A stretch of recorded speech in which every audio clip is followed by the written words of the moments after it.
Hello.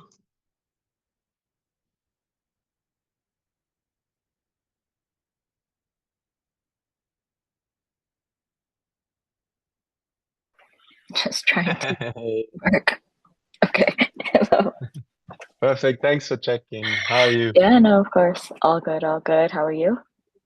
Yeah, doing well. Just sort of getting actually my see my audio. Dun, dun, dun, dun, dun. Yeah, that should work better. Yeah, just getting back into normal life after the travel was Yeah. a bit random. I like towards the end I had dengue fever, which was a bit like yeah. Dude, that's dangerous. I know, but they're like it's on a spectrum of like how Mm, intense it can become. So I don't think I had the bless you. I don't think I had the most intense variant. I was just like, okay. So you weren't uh, hospitalized or anything? no, Okay. just headache and fever and shivers, but Yeah. doing all right. Okay. Um, Fair enough. and how about you? Yeah, all good, all good.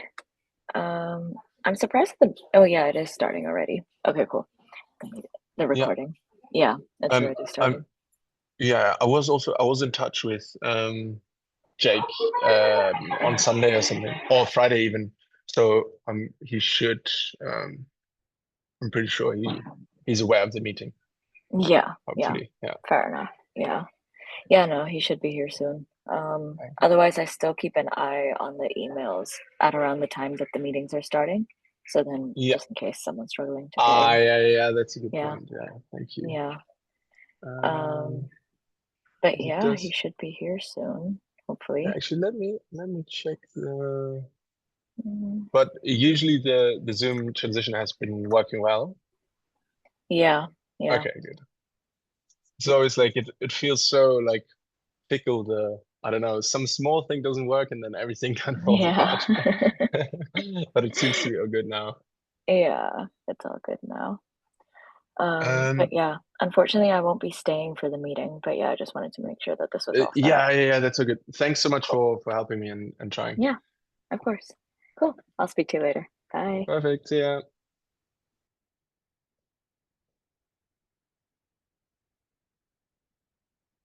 Hello for now. We're still waiting for Jake. I'll actually get in touch with him.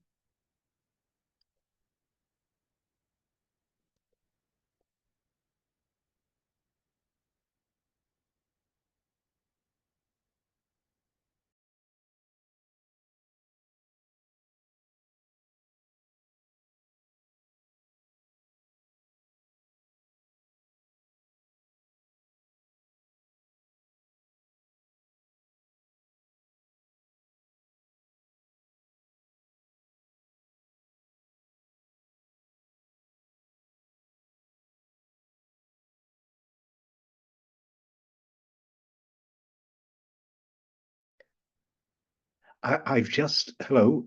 Yeah, I can't do that. Hello. I've just been speaking to Jake. He's on the Microsoft Ah, Teams link, and he okay. hasn't received. So I promised him that you would email him the updated link. Okay, perfect. I'll do that. Right. Thanks for the update call. Um, dun, dun, dun. I'll do that now.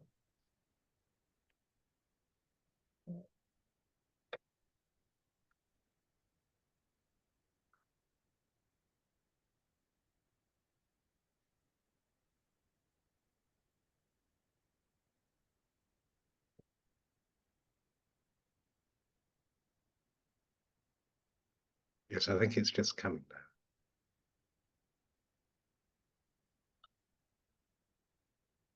I just sent him the link, so he should be with us. And then, Good. He's just look. Yeah, he's got the link.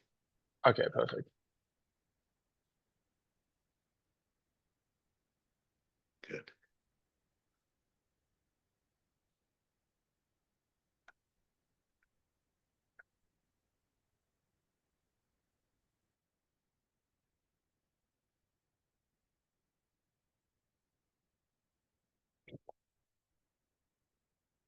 Ah, perfect.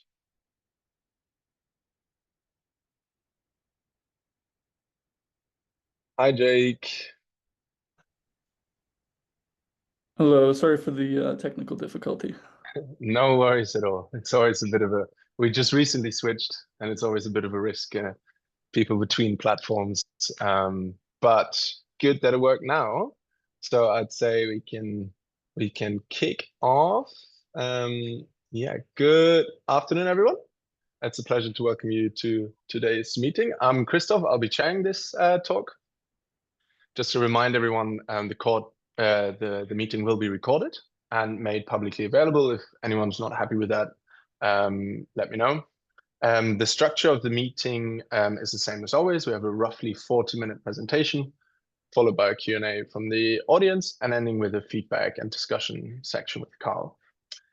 Today, I'm delighted to introduce Jake Hooper. Jake is a research professional in the Department of Psychiatry at the University of Colorado Anschutz Medical Campus. Yeah, and just a friendly reminder, obviously we're in a bit of a smaller group today, but nonetheless, if you can, keep on the cameras, think of questions, ideas, and comments, especially for the Q&A and A later. Yeah, this is supposed to be sort of an open environment for interaction, and we love to have some engagement. So without further ado, I'll pass it on to you, Jake. Thank you very much for joining us today. Yeah, thank you so much for having me. It's a pleasure. I will go ahead and share my screen here.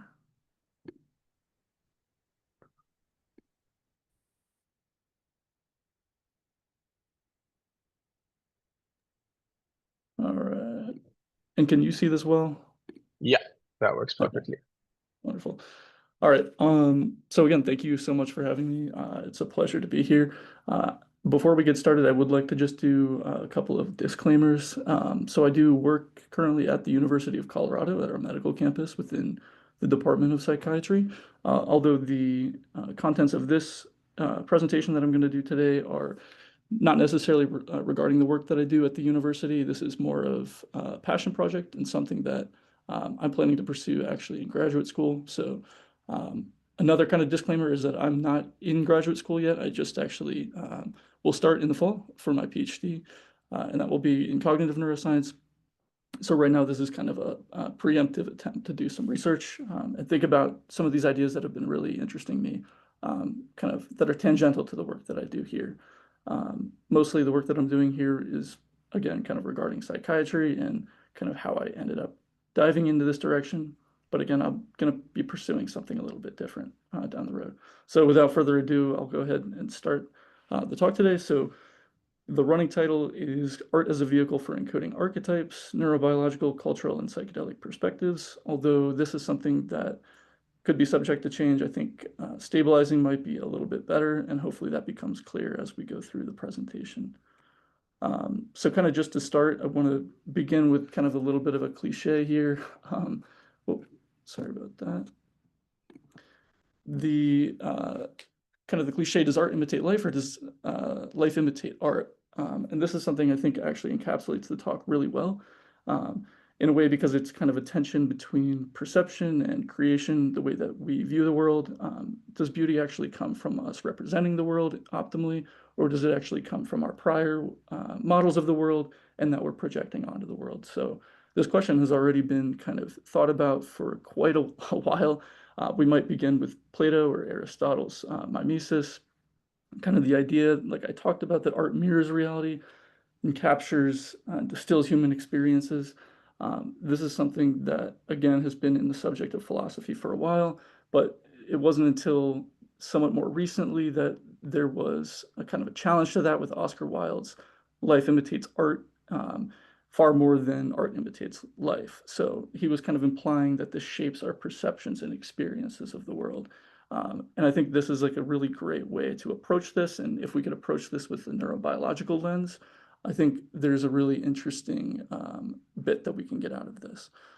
So moving forward, once we actually start talking about aesthetic experience, we actually get into the empirical analysis of beauty and aesthetics. And this is something that, again, has been approached empirically for a while, but it wasn't until the 90s that neuroimaging became definitely much more accessible, that we were able to begin kind of subfield of neuroaesthetics, where we were able to pursue the actual neural substrates of aesthetic experience.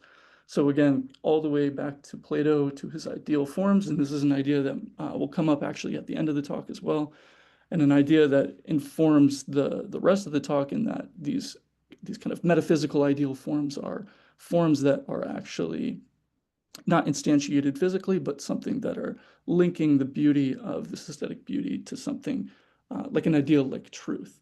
And this is an idea that I think can be abstracted even once we go further into neuroaesthetics. So once we actually start talking about aesthetic experiences, I think it's important also to outline that these experiences are not perceptual experiences.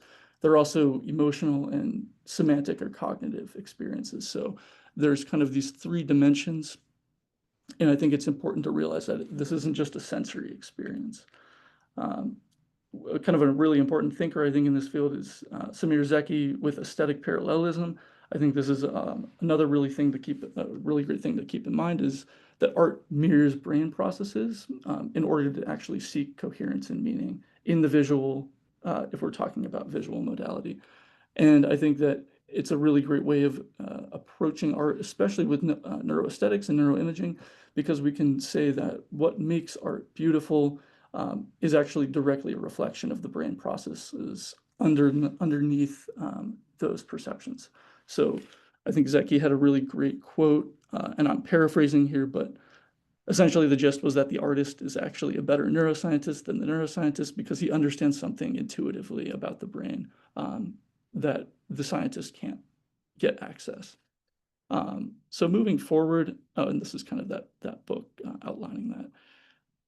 Moving it forward, I already kind of mentioned neuroaesthetics, but I think a really interesting model in neuroaesthetics is the aesthetic triad model, and it's a really great way to actually conceptualize what I was talking about with kind of this sensory motor, emotion, and semantic aspects.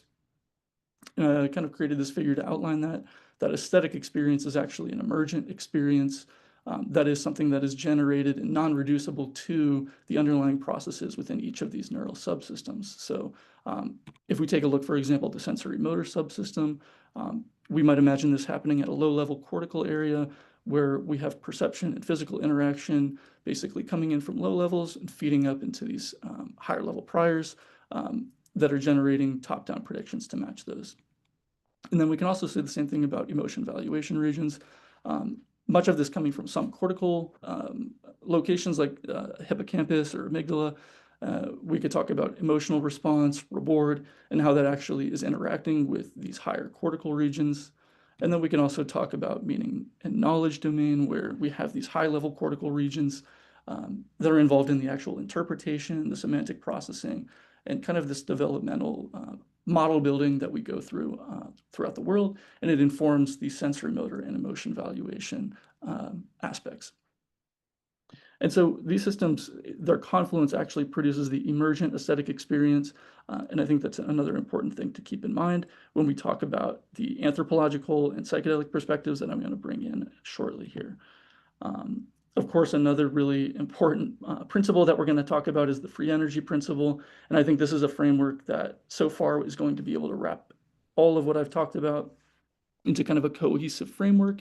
And kind of in this little figure here, it's, I think, a nice and neat way to kind of summarize this, that the free energy principle is essentially a principle that the brain minimizes error, uncertainty, and surprise, kind of another way of stating that, and that these cognitive self-organizing or complex systems like our brains are building and refining constantly these hierarchical generative models of the world.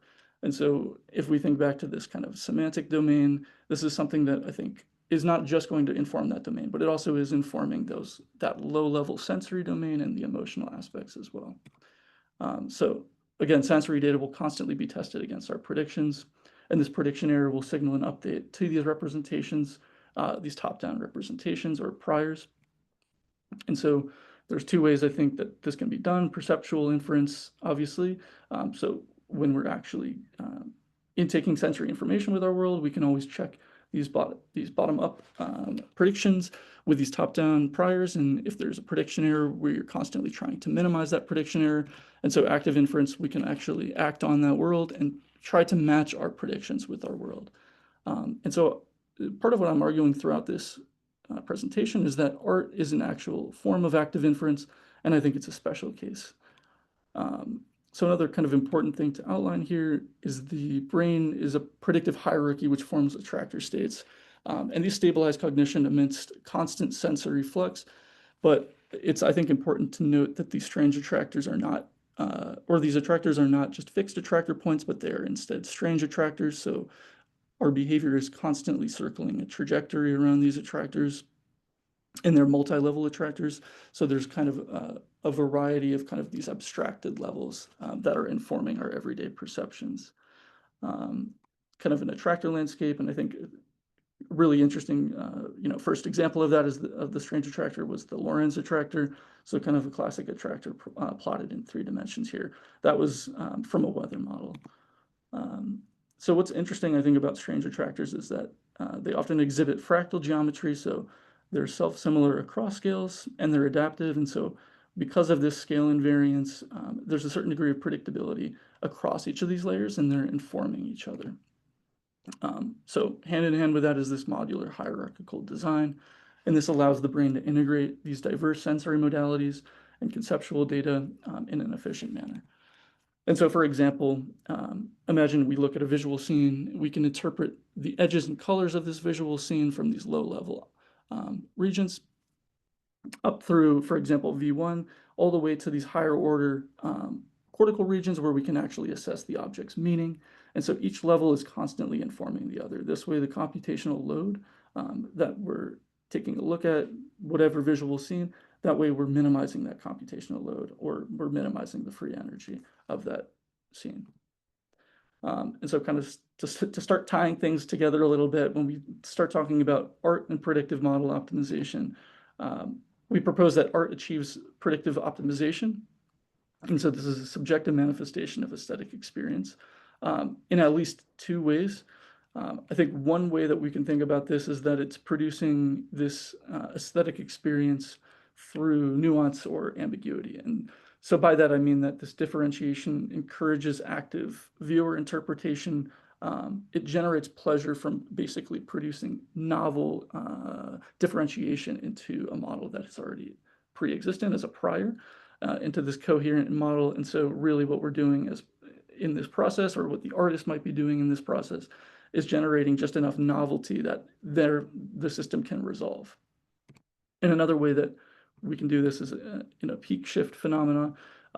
I say this not in the original sense that the peak shift was meant, which is kind of more of a behavioral sense, but in more of like an analogy, in that artistic exaggeration can exploit the prediction of generative models. So for example, with caricature, this is something that, caricature artists will do, I think, pretty regularly, is pick out these aspects of an individual. Say they have large eyes for some reason, they'll actually exaggerate that feature of this human.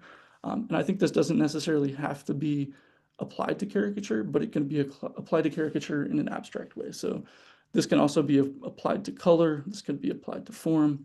And so you can kind of get an idea that artists are constantly using these techniques, I think intuitively, to produce something that's beautiful and either fitting or overfitting our prior expectations of the world. So kind of these are kind of some art pieces, I think, which do this quite well. For example, the Kniza figures over here on the right, we can see that our brain's models will actually generate figures that are non-existent there just because of the way that these illusions, our brain is trying to reify, trying to create these models. It's filling in the gaps, so to speak. The same with the image below. Obviously, no human face looks like this, but it's kind of exploiting our ability to actually sense out eyes or teeth or facial structures and kind of distorting it in a way that's actually interesting or ambiguous or even uncanny. And I think because of that, it's actually providing more interest to the viewer and to these models. Where are we going? So kind of in summary here, art is triggering an optimal balance of familiarity, that is low prediction error or exploitation, kind of this epistemic exploitation, and novelty, so this informational richness in this exploration. And so art is kind of trying to balance these two aspects. It doesn't want to become too novel. That becomes entropic, chaotic. There becomes a high level of free energy, and that's experienced not as pleasure, but more likely as displeasure. And familiarity obviously can become boring. If your predictions are constantly correct, you're not really getting this signal of value when you're viewing an image, for example. And so obviously balancing these two things becomes important, and this is actually reflected in aesthetic literature quite well, irrespective of the predictive processing aspect of it. Another thing that I want to tie in here, and I think something that's a little interesting and a little weird, a little different, is kind of using the cultural unit of the meme as a transmission mechanism. And another little disclaimer here that I want to talk about is that I'm using the term meme not necessarily in the Dawkinsian sense, but in the sense of like an information theoretical quantity, something that's actually more akin to like a statistical attractor in a cultural state space, rather than something that is tangible or, you know, kind of a measurement, a unit measurement. It's more like an information theoretic emergent quality. And hopefully we can get into that a little later. So kind of to reiterate here, memes were kind of first initially outlined by Dawkins in his 76 book, The Selfish Gene, as these self-replicating cultural units. And this was part of his idea of this universal Darwinism, that there are actually and can be multiple replicators other than the gene. And I think there's a lot of people who kind of looked into memes back in, you know, the 90s, and not a lot of success with that. But I think part of that failure was because they were looking for something that was actually physically measurable. And I think because of the irreducible nature of them, the emergent quality of them, I think that was never going to be a fruitful mission. But I think in this context, in the FEP or PP, predictive processing frameworks, they can be actually thought of as cultural level priors and policies. So again, this information theoretical construct, I think, is a more useful approach to that. And so using that framework, we can actually look at memes as these cultural informational units that evolve rapidly via a variety of pressures. So these could be content biases or emotional biases. They could also pertain to social context. So for example, we may repeat a behavior because of the prestige or the conformity to a group. There may also just be entropic drift, stochastic fluctuations, randomness. And then also there, of course, could be guided variations. So this can come from artistic or creative innovation, or this intentional refinement of a prior model at a cultural level. And so the memes inform kind of this quote unquote memome by adapting an adaptable and emergent cultural layer beyond this genetic or epigenetic evolutionarily or evolution layer. And so I think the feature of this, and something that's important to note, is that the memome or the meme, for example, which are these kind of units of models across individuals, I think it provides an additional adaptive selective advantage, even though the memes in and of themselves may not be evolutionarily advantageous, or at least not apparently so. I think they can be more so epistemically advantageous. So I just want to like highlight a real quick example. I think it's actually pretty interesting here. Let me see if I can play this. We'll just exit this real quick just so you all can see.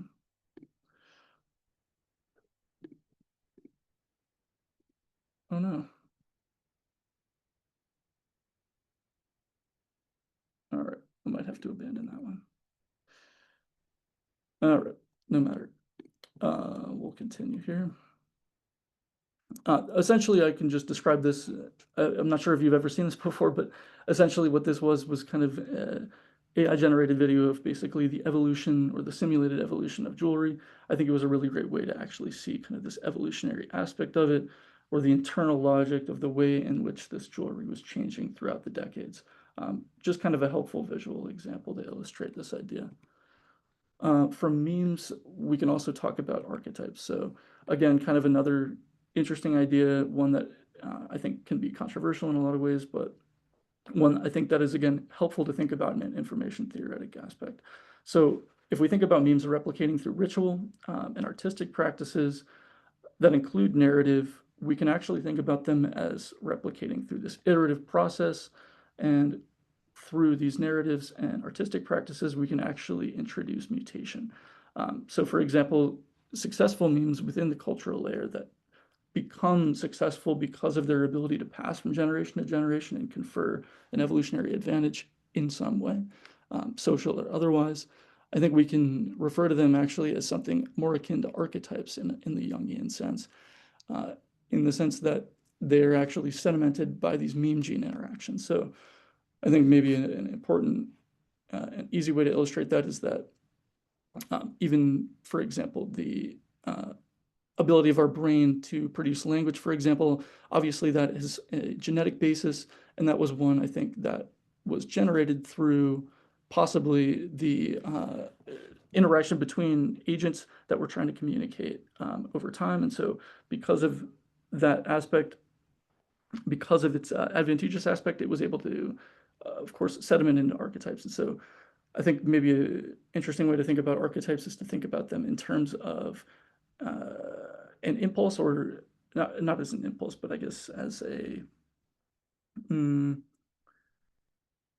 as an intuition, as a psychological substantiation of an intuition, or as a reflex. So they are, I think, the subjective version of that realization in physical biological terms. That may be a helpful way to look at it. So again, that's kind of Jung over there. He distinguished between the personal unconscious and the collective unconscious. So again, really interesting way to think about it. Personal unconscious, we could think of consisting of these memes or these more superficial cultural units, versus the collective unconscious, which is kind of a shared repertoire of quote unquote archetypes, or essentially universal patterns, irrespective of culture, that emerge across individuals and across time. So archetypes are kind of these universal cognitive behavioral schemas. For example, the mother, shadow, hero, and they represent these stable psychological or instinctual regularities across cultures and generations. So archetypes, again, are stabilizing our human experiences through these statistical irregularities. And I think much of this can be expressed in art, in myth, and ritual. So in comparison, or in an analogy with genetic evolution, if you will, essential memes are preserved and become archetypal, analogous to conserved genes, and non-essential memes will mutate more freely and drive innovation, which are more analogous to non-coding DNA. Although I want to be careful there, and I'm not directly equating these things at all. I think it might be a useful way to think about it. So for example, real quick, we can think about the hero. This is kind of a universal story across cultures and across time. We find this, in virtually all religious stories, I think, and across pretty much all cultures. For example, we have kind of medieval aspects of it, more modern aspects, or Judeo-Christian aspects of it that all kind of, when we think about them, manifest in what we call the hero. And even when somebody's thinking about that, they can generate new instantiations of that, which is informed by their own cultural background, their own upbringing and development, and their own model building of the world. And therefore, they can produce kind of a new recombination of this narrative.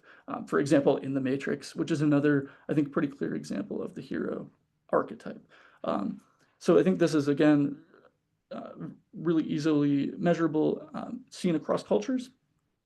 And it is actually shaped by the constraints and affordances of the prevailing environment, including the available materials, the technologies, and the sociocultural context. So obviously, in the example of The Matrix, this isn't something that could have been thought of 1,000 years. It's something that is, of course, afforded because of the technologies that we have currently. So moving on, this ritualistic expression and mean sedimentation as a part of this process. Ritual is a structured repetition, which embeds these memes culturally. Again, kind of akin to this cellular mitosis mechanism. And art and storytelling are actually diversifying the memes. So they're allowing this adaptation, or this stochastic mutation, which is able to actually adapt or personalize, or you could say stylize, depending on the social and environmental conditions of that current milieu. So again, analogous to meiosis. the deep structure of memes, which we can think of as this informational core, they stabilize or canalize through this repetition in the cultural layer. And this artistic expression can sediment into archetypes in this cultural cognitive landscape. And so the archetypes themselves are universal strange attractors.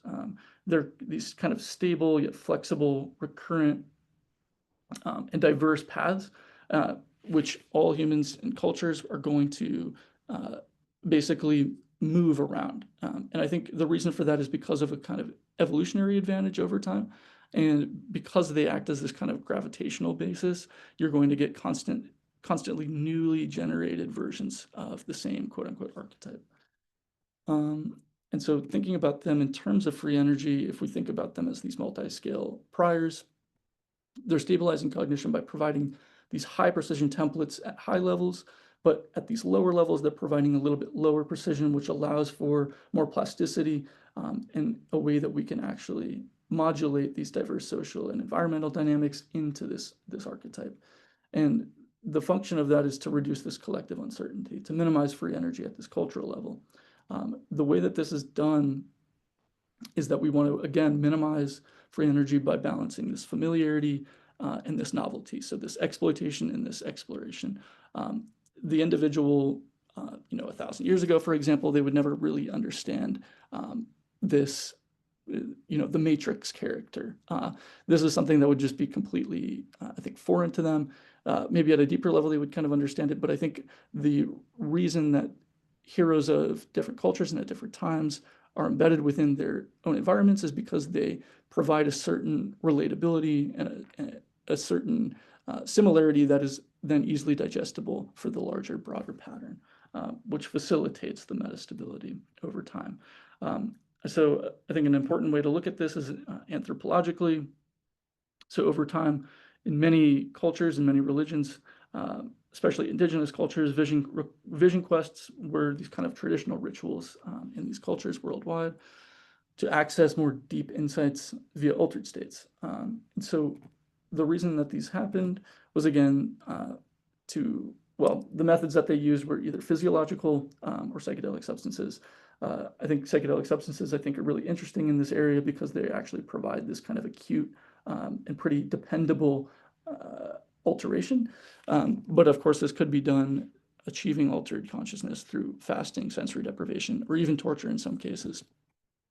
But in some, the purpose was to discover an individual's purpose, obtain wisdom, obtain communal guidance, connect to spiritual traditions, or to this ancestral cultural knowledge base. And so when we think about psychedelics and archetypal access, we might postulate that psychedelics are enhancing conscious access to archetypal structures by disrupting this hierarchical processing. And so kind of a co-author on this project, Dr. Hugh McGovern, I'm kind of working on this paper with his paper, 2024. It's actually a preprint, I think, currently really approaches concept pretty directly that psychedelics may actually enhance conscious access to these archetypal structures as is, including the archetypal archetype and the archetypal narrative. And kind of like this model that's involved in doing this is kind of loosening these higher level cortical constraints, these top-down priors, and allowing for more deeper, including subcortical affective and archetypal content to emerge in conscious experience. And so part of the reason we could see these visions and symbolic imagery is arising is it is this culturally encoded archetypal representation. I think, in a poetic sense, we can talk about this as vision quests and shamans really were kind of communicating with ancestors, I think. And that's an interesting way to think about it in terms of this meme archetype spectrum and taking a look at the patterns that have actually been canalized over generations and over thousands and millions of individuals.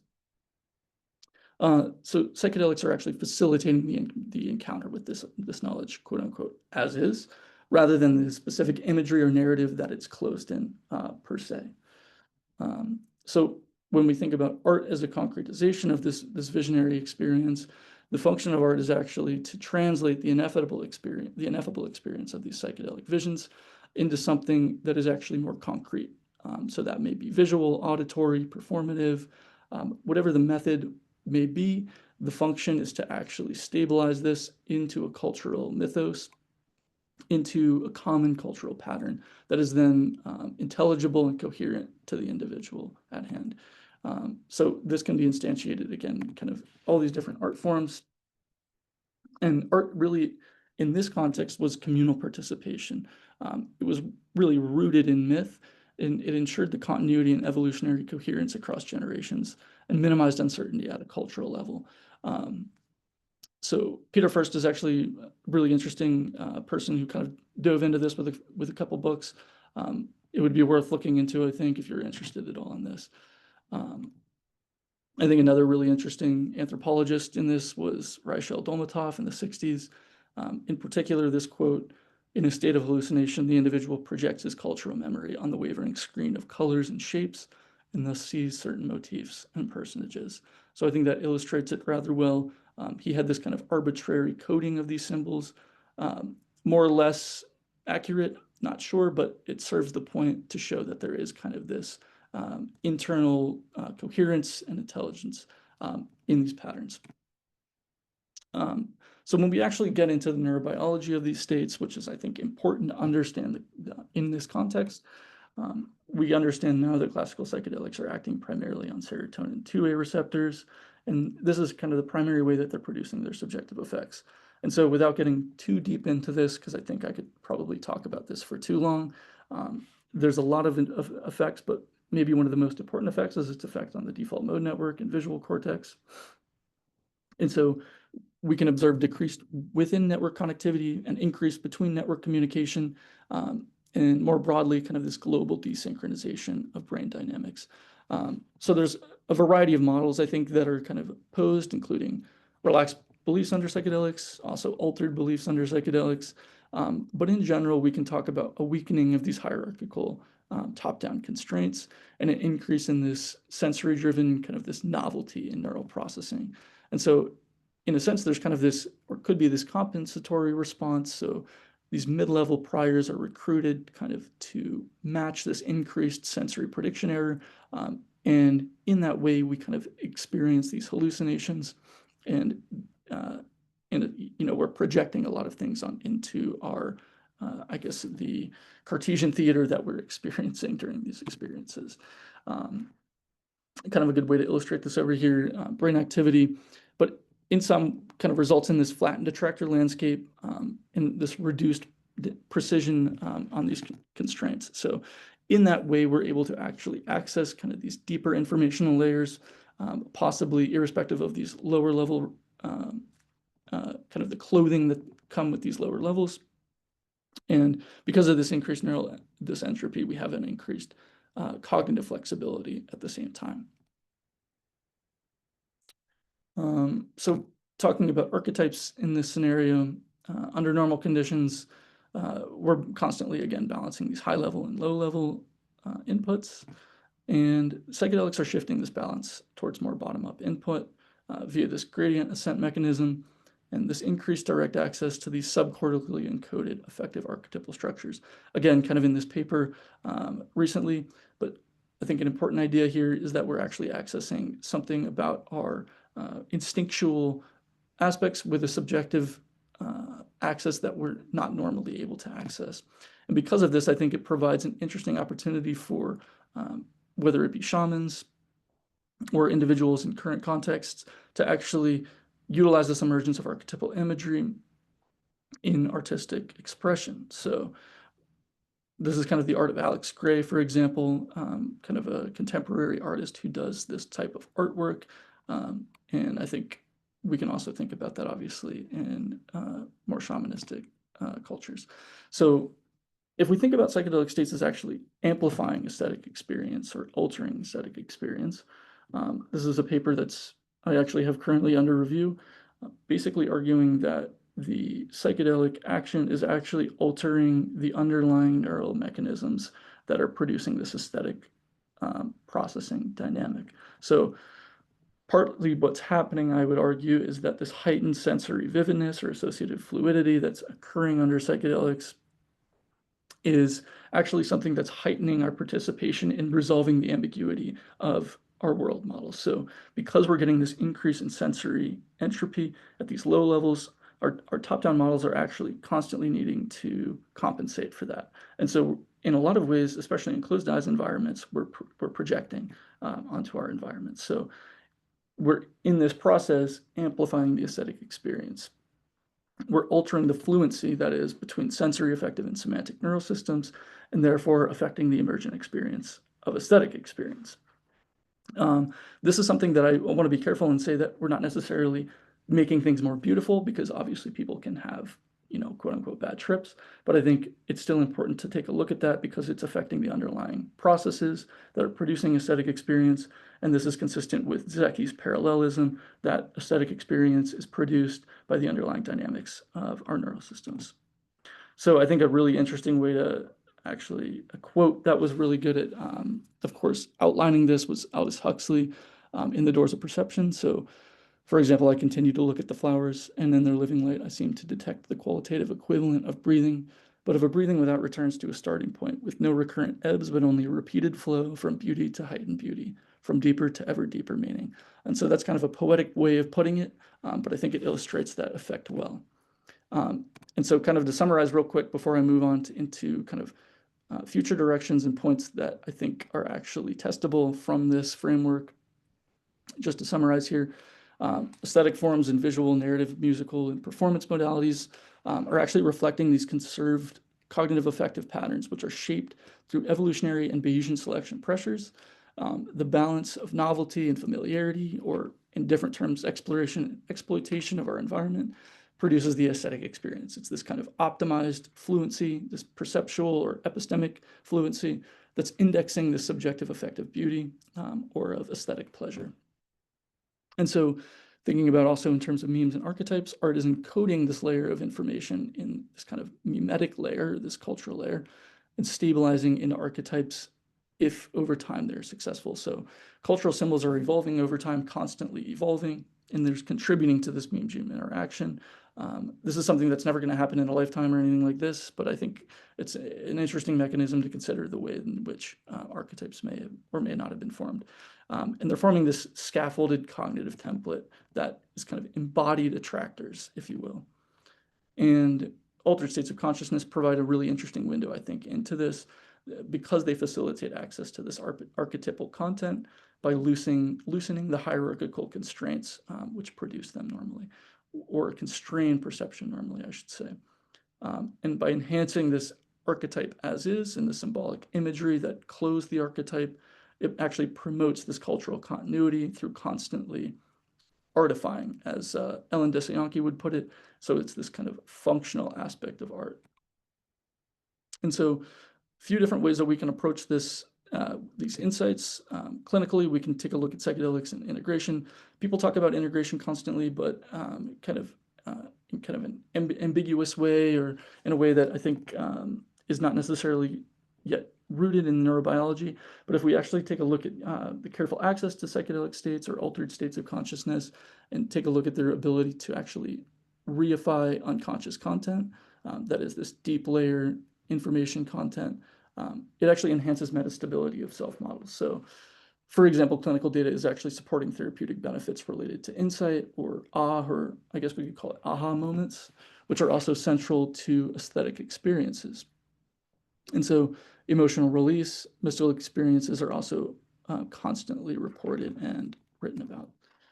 This neatly corresponds actually with both Jungian and Simondonian notions of individuation. So in kind of the Jungian sense, he basically claimed the exact same thing, that art is actually one of the functions that is able to concretize or reify the unconscious aspects of the self. And without getting too deep into that New Age logic, we can also talk about Simondonian notions of individuation, which are actually more representative of complex systems. And so his notion of individuation was more about basically realizing an individual field and therefore becoming more metastable in one's world model and self model. So that's Simondon and of course Jung. And so we can also talk about archetypes and neural entropy. Again, just to reiterate here, psychedelics are increasing this entropy and relaxing hierarchical constraints. And so through that process, we're surfacing these latent archetypal patterns. And And these patterns are acting as structuring operations, and they enable the individual to actually integrate these symbols through art, through the context of their cultural milieu. And this ego dissolution also disrupts the constructed self model, of course, which allows the emergence of more fundamental self-representations. So archetypes being one of those, which are these kind of motifs, which are scaffolding for the self-concept under altered states, which can hopefully be reintegrated under normal conditions. And then finally, artification, I think, has therapeutic implications. Creating or reflecting on these experiences through art is actually grounding these experiences, supporting meaning making, and reinforcing culturally competent therapeutic change. And so we can also think about this through a computational lens here. If we think about CNNs, for example, or convolutional neural networks, I think they're actually a great analog for mirroring cortical architecture and offering an actual functional model of how these priors are shaping perception in memetic content and how it's hierarchically embedded and modified. So, for example, if we model deep psychedelic states, deep dream, I think, is actually a really interesting way to approach this. If you've all ever seen kind of deep dream imagery, it's this kind of heightened top-down influence or this gradient ascent, which is mimicking these psychedelic-induced visuals or imagery. And it's happening through this iterative amplification of these latent features or priors, if you will, in top-down models or top-down layers of these cortical models in silicon. Neural style transfer, NST, is another really interesting way to approach this, I think. For example, NST is kind of modeling how altered states are blending content with style. So NST essentially separates content and informational core with the aesthetic style, or the context and materials of that style. And in this way, it offers a metaphor for modeling meme recombination through cognitive layers. Obviously, this is happening in a simulated sense, but it is applicable, and I think it's an interesting way to test these hypotheses. So minimizing the loss for both content and style, the weighting of each modulates the fidelity versus the novelty of that image. So for example, you take a portrait of, or you take a photo of me and you say, I want to apply it with, paint me with a Van Gogh style. It can take the content of my face and paint it in this Van Gogh style. So this is, I think, analogous, to this memetic mutation rate. Essentially, what you're doing is modulating the style while maintaining the fidelity of this content. You're minimizing the free energy of this content, meaning that the aesthetic experience here is, in a way, indexing this meme model optimization, and through that, it's actually indexing aesthetic experience, I think, as well. So another final way to look at this is this AI and semantic geometry, kind of an interesting preprint that just came out recently, supporting the existence of a universal semantic manifold across LLMs. I think that's a really interesting way to approach that. And if there could be future research investigating that along with human hierarchical modeling, I think that would be an interesting hypothesis and test for the convergence onto these shared representational attractors across both human and artificial systems, therefore allowing us to actually test these through these simulated environments. And so just a few ways to approach future directions, and I'll kind of summarize these briefly. Empirical studies, I think, utilizing psychedelic states to analyze hierarchical predictive processing frameworks. For example, can specific archetypal patterns from these neural activity manifolds be systematically evoked under controlled psychedelic conditions? Does engaging with ambiguous art enhance neural entropy or metastability, increasing this model flexibility? Can culturally novel memes evolve into archetypal-like attractors through multi-generational reinforcement? And this would be something that would have to be tested, obviously, computationally, and so that's inherently limited. Do recurrent symbolic motifs in media that align with deep affective priors show transmission, fidelity, and neural representation over time? So, for example, I think an interesting way to think about that is, something that may be more, I guess, quote unquote, deep is going to pass on with higher fidelity and more success than something like a ephemeral internet meme, which is going to have quick success, but rather quickly die out because it exists at kind of this shallow layer or this memetic layer. And finally, do participants who externalize psychedelic content through art form exhibit actually better integration outcomes, reduce distress, increase insight? And so I think that's kind of a direct way to test that. Oh, and then one more here. these culturally embedded art forms, for example, ritual dance or visual style, specific to a culture, will actually increase social synchrony and reduce interpersonal uncertainty. And then I'll just kind of touch back on this original chiasmus here. Does life imitate art or art imitate life? Well, I think through this, hopefully I've answered this, that art is actually doing both. It's reflecting human cognition and experiences and emotion, but it's also constantly shaping perception, behavior, and culture. And I think this is empirically testable, and I think that's an interesting way of looking at it. And so finally, I'll just kind of leave you with a continuation of Aldous Huxley's Doors of Perception, something that wraps it up and is good food for thought. He talks about iskigai. Wasn't that the word that Meister Eckhart used? Isness, the being of Platonic philosophy, except that Plato seems to have made the enormous, the grotesque mistake of separating being from becoming and identifying it with the mathematical abstraction of the idea. He could never, poor fellow, have seen a bunch of flowers shining with their own inner light and all but quivering under the pressure and significance with which they were charged. Could never have perceived what the rose and iris and carnation so intensely signified was nothing more and nothing less than what they were, a transient that was yet eternal life, a perpetual perishing that was at the same time pure being, a bundle of minute, unique particulars, in which, by some unspeakable and self-evident paradox, was to be seen as the divine source of all existence. So again, kind of a poetic way to put it, but I think it summarizes it kind of quite well. So with that, I am done. Thank you so much for listening. Thank you very much for this fantastic presentation. A quick unmute and round of applause. And I believe we can open up to questions. I've seen Andreas, sorry if I mispronounced your name. You had a comment in between. Do you want to maybe pick up on that now, if you feel like it? It looks like he may be frozen on my end. Yeah.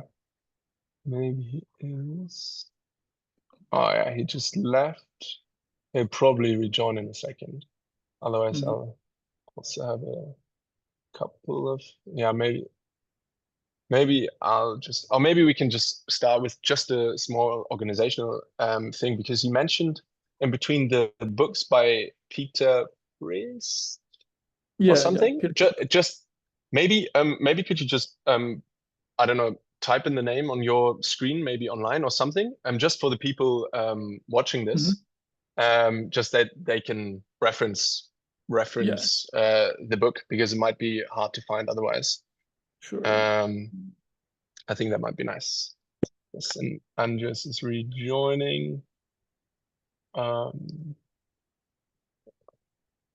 perfect. Yeah, I think that'd be nice for people watching from home, that they can. Yeah. I'll pull up a specific book.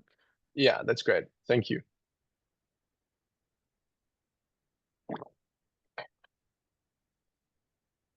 All right. So yeah, kind of this book here, hallucination culture. I think it's a really interesting approach to it. So again, Peter First is kind of an anthropologist. His approach in this book kind of was taking a look at all of these indigenous cultures, and kind of this commonality that he found across virtually all of them was that in their use of hallucinogens or altered states, and how this applied to art and to culture.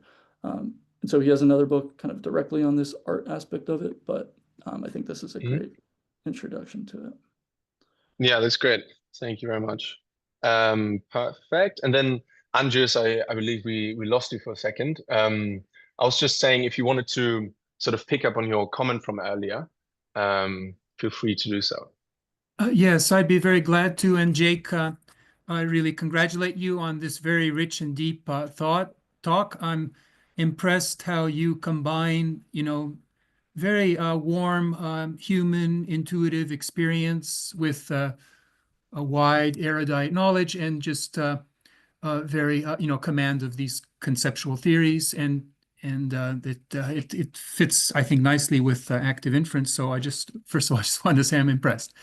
And I wish you very well in your PhD program. I think you'll have a fantastic time, because I think you're very well prepared. So that's my first comment.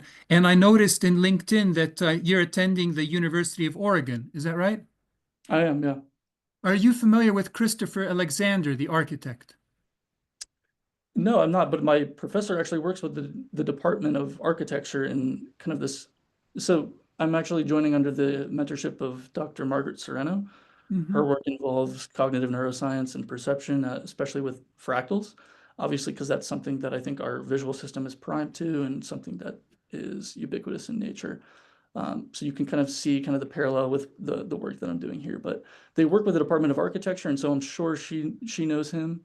Yeah, and I really recommend you learn more about him because he's one of my favorite thinkers. Like, so I would say Jesus, Plato, Kant, and Christopher Alexander would be like the four that I would recommend. And he basically what he researched was this question like, why do buildings, what does it take for a building to feel alive? So this is like in the 70s and 80s. What does it make to make a feeling like, why is it that modern architects build buildings that suck the life out of us? Whereas you go into a building that's, built by amateurs, right? And it just makes you feel cozy and warm and a human being. So he and his answer, and that's kind of relevant for your memes, for example, his answer was, well, nowadays people build in terms of blueprints. They build buildings, for sites they've never visited. They build buildings they've never been inside, and they just plunk them down. But the timeless way of building, as he called it, and that's a fantastically wonderful poetic book. The timeless way of building says buildings were built through patterns, application of patterns. And the pattern relates activity and structure. It's like a rule of thumb. So for example, like if you're building a house, first you might spend a year in the area figuring out where's the best place to put it. And then you'd figure out like, okay, where should the foundation be, what proportions and what size. And then you might put the foundation down first, and then you'd think further, okay, I know I have the foundation, where's the door going to be, etc. Like, so you build, so you'll have a pattern like every room should have windows, light coming through two different sides. Okay, that would be, because otherwise it's just too sharp or it's just too depressing or whatever. So you have these rules of thumb you try to do, and then they would just build it on the fly, and they would optimize it. So a human being standing there trying to imagine, okay, where does these windows they fit? So you get this very organic development, and see, that's the original way they were built. Now, the reason I mentioned your university is because one of the first places he tried this out was the University of Oregon, and it became the official campus policy to do this. And he would do these experiments, like he would talk to people, like they'd look at a piece of art, and they'd say, well, does it make you feel whole or not? You see, it's kind of a strange question, but he was able to show that that's an objective question, and he can get objective answers. You see, so he went very far in all these things. So he had this notion of a pattern language. And so if you take your word meme and you say, well, maybe that's what he meant by pattern, and you can have these memes and these meme languages, that may be a very profound. The most profound idea he had was that every pattern is relating structure and activity. So recurring activity evokes structure, but structure channels activity. You have this back and forth. So if you want to wash the dishes once, it doesn't matter how you do it. But if you're going to do it every day, the clean water will be above, the dirty water will be below, the soap will be within reach, the window will be in front of you. Like everything starts to become structured just based on that activity. And likewise, like if you live in a iffy neighborhood, and so you put like an iron door in front of your front door, and now you need 3 keys to enter. Well, now the side door will become the front door, you see, and now the side door will have like the little patio extension and, the plants and everything. The front door will have paint chipping, et cetera, et cetera. So those are just, I go on, but, and I have more to say, but I just wanted to maybe just to say, I think that could fit in with your approach. Yeah, absolutely. I mean, that's a really interesting way to put it. And I think that's something that I will, because the professor that I'm joining with has pretty strong connections with the Department of Architecture. For example, they create kind of these fractal panels within light to basically, in sunroofs to kind of produce this kind of fractal doppling of light patterns within, within buildings.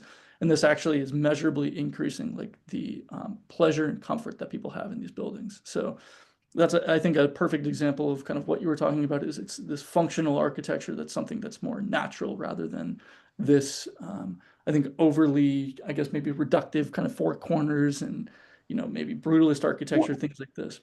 Yeah, and to do this scientifically objectively, like let's say like this fractal thing. Yep. Is it fake or is it true? Like, so, well, just talk to people, like, sit there, like, be there.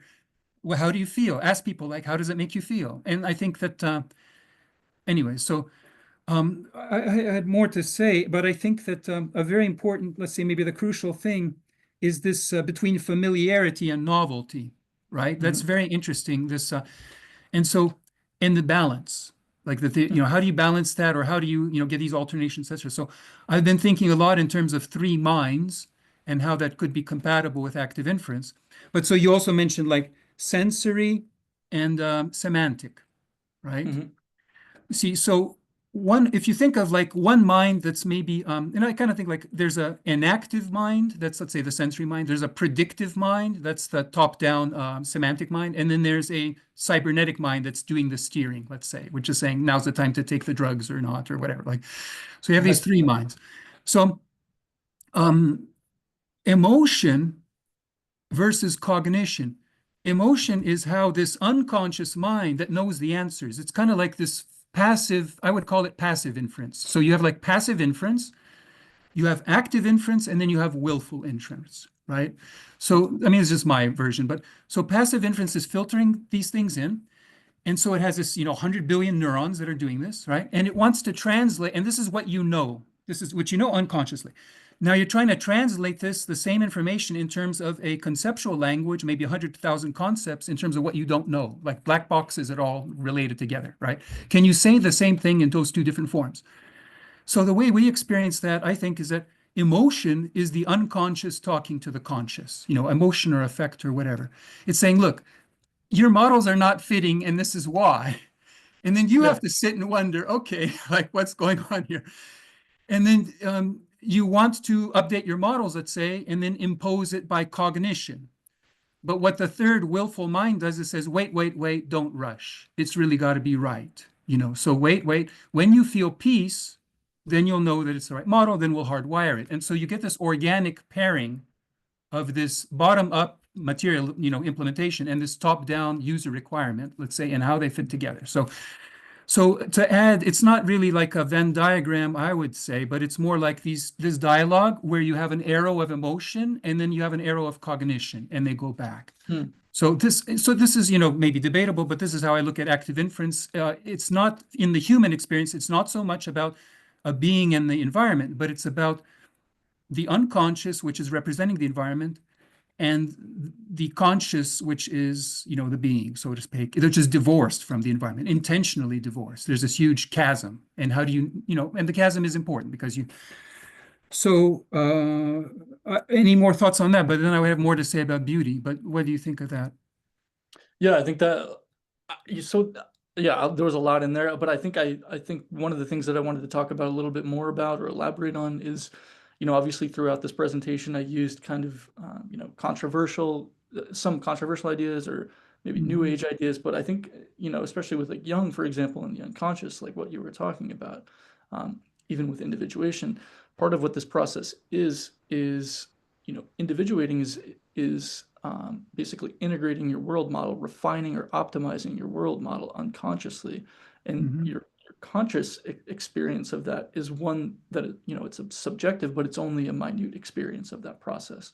It's a part of that process in which you are experiencing the subjective manifestation of something that is going on that's far more complex than you can possibly process at a conscious level. And so I think that's partly what aesthetic experience is again, going back to that novelty and familiarity thing, your unconscious prior models of the world already have a certain familiarity with certain statistical regularities, right? The aesthetic experience is experiencing something that is maybe not apparently like, valuable in like the utilitarian sense, but I think valuable in more of like an epistemic sense. Looking at a specific arrangement of fruit, for example, is not necessarily advantageous for you, but there's something about it. There's something about that, the way that it's adjusting or modifying your world models. Or attuning, we're attuning ourselves. Yes. So that's worth money, or Yeah, and so I dig I it. think just the reason I brought psychedelics into it is just because it's an interesting catalyst for that. It's an interesting way to measure and look at it. Yeah. Yeah, and I think, and so maybe this familiarity versus novelty, and see the idea of balancing. So that means like willfulness, that we get to choose. And so even psychedelics are part, or not taking psychedelics, like these are ways of choosing how to play with that dynamics. But I think of it as stepping in and stepping out. So like I was at a Chinese Bible study, and then, I don't understand, but I can see the old woman is talking about her life story, and she's all stepped in, and immersed in that. And I'm looking around, and I'm seeing, and then somebody else gets stepped in, and then they look around, and, and then you get this fluttering of the spirit, like the Holy Spirit is, people, like when you have a good meeting, like people are going in and out and whatever, right? So this stepping in, stepping out, I think consciousness, you see, is moderating that. So this idea of a narrative rhythm, and I'll maybe say more about that separately, but like if you have a baby or if you have a puppy, you see, you can play this game of stepping in, stepping out. Like you step in, they step out, but then you wait, so they would step in and you step out, and then you reverse. Like, so you try to get this rhythm going with them. And then you have to kind of empathize with them or sympathize, like what is stepping in for them and what is stepping out for them, right? And you play with their boundary and you find their boundary, and then you try to set them up to balance them.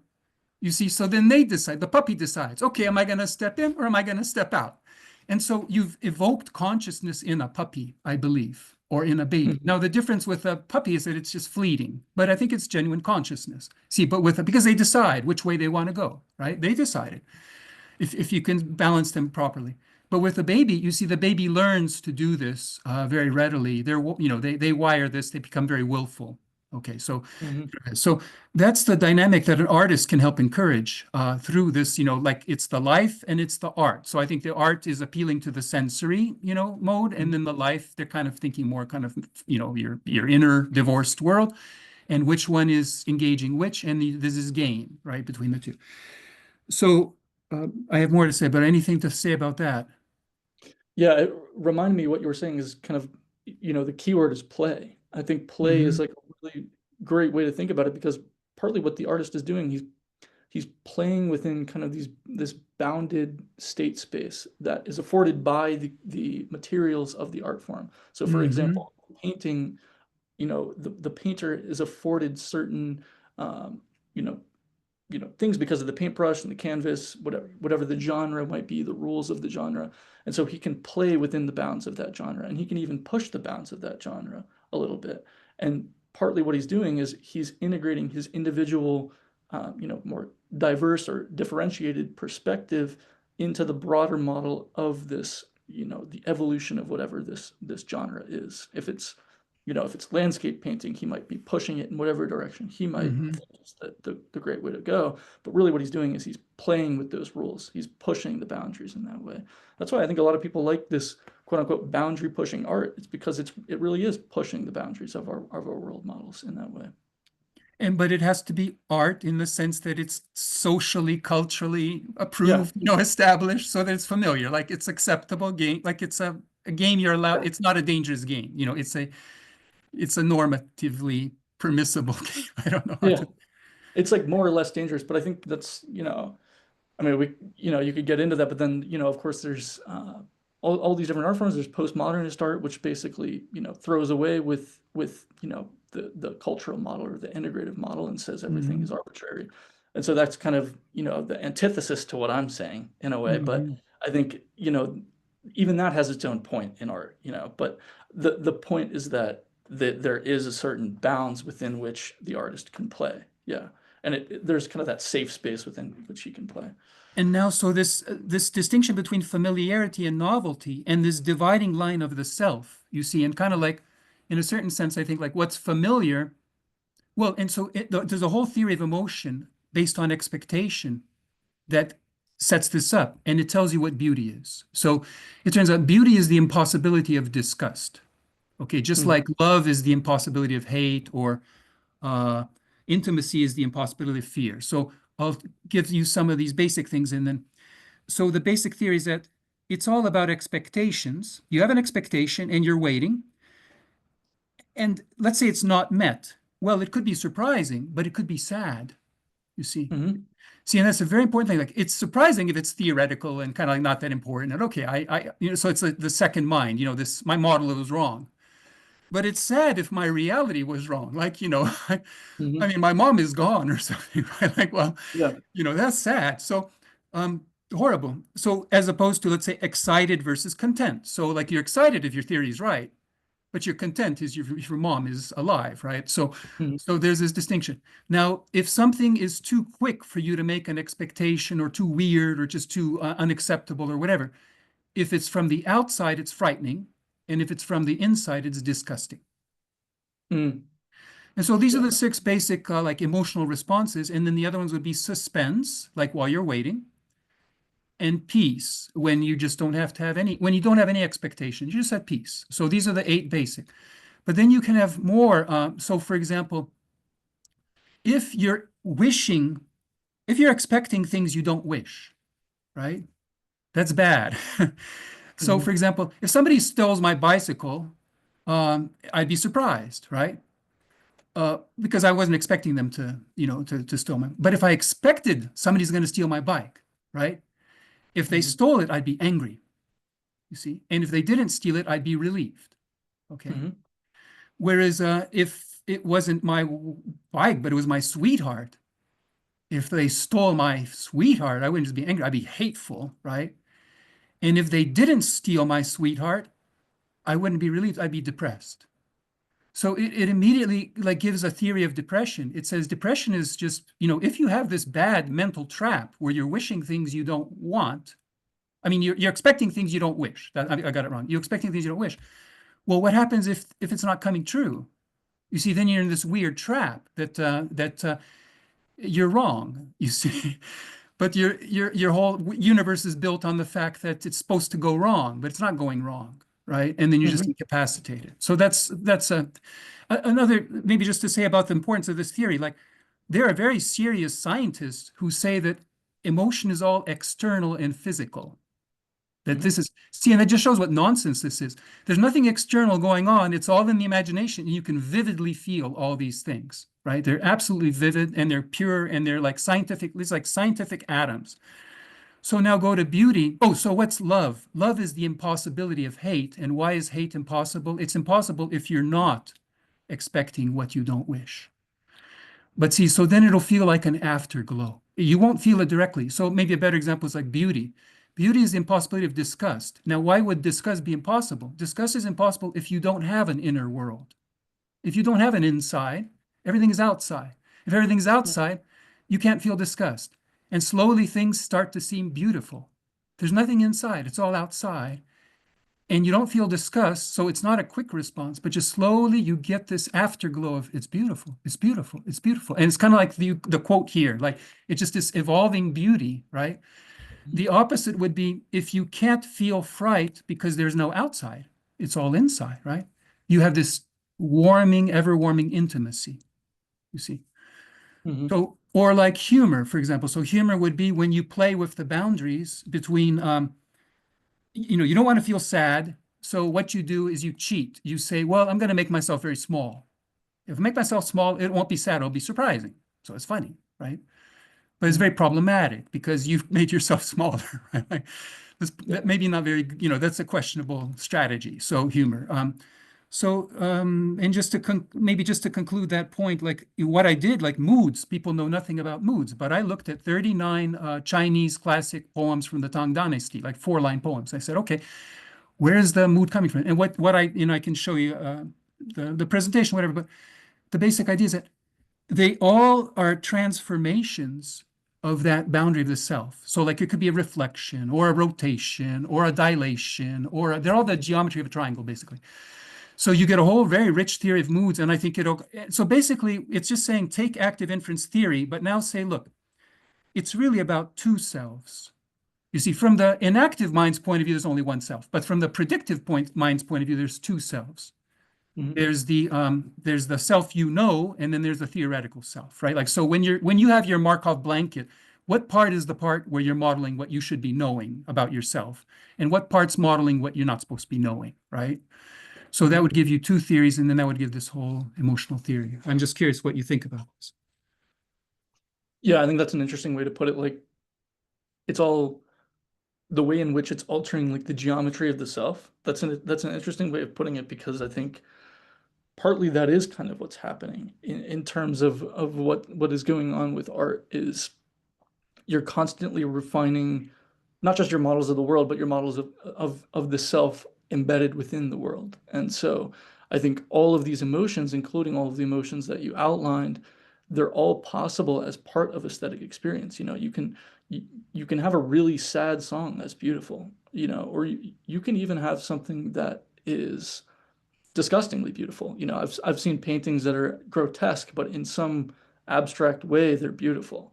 And so I think there's a way to play with all of these different moods and emotions, or even archetypes, if you will, by clothing them in something that is both familiar and novel, and therefore beautiful. And then one more point I wanted to add on top of that I was thinking when you were saying this was, I was just thinking, I was at a restaurant and I saw a little kid looking out at sunset, and he didn't know what was going on. His dad was like pointing at the sunset, but the kid didn't know, if the sunset was beautiful, who cares, basically.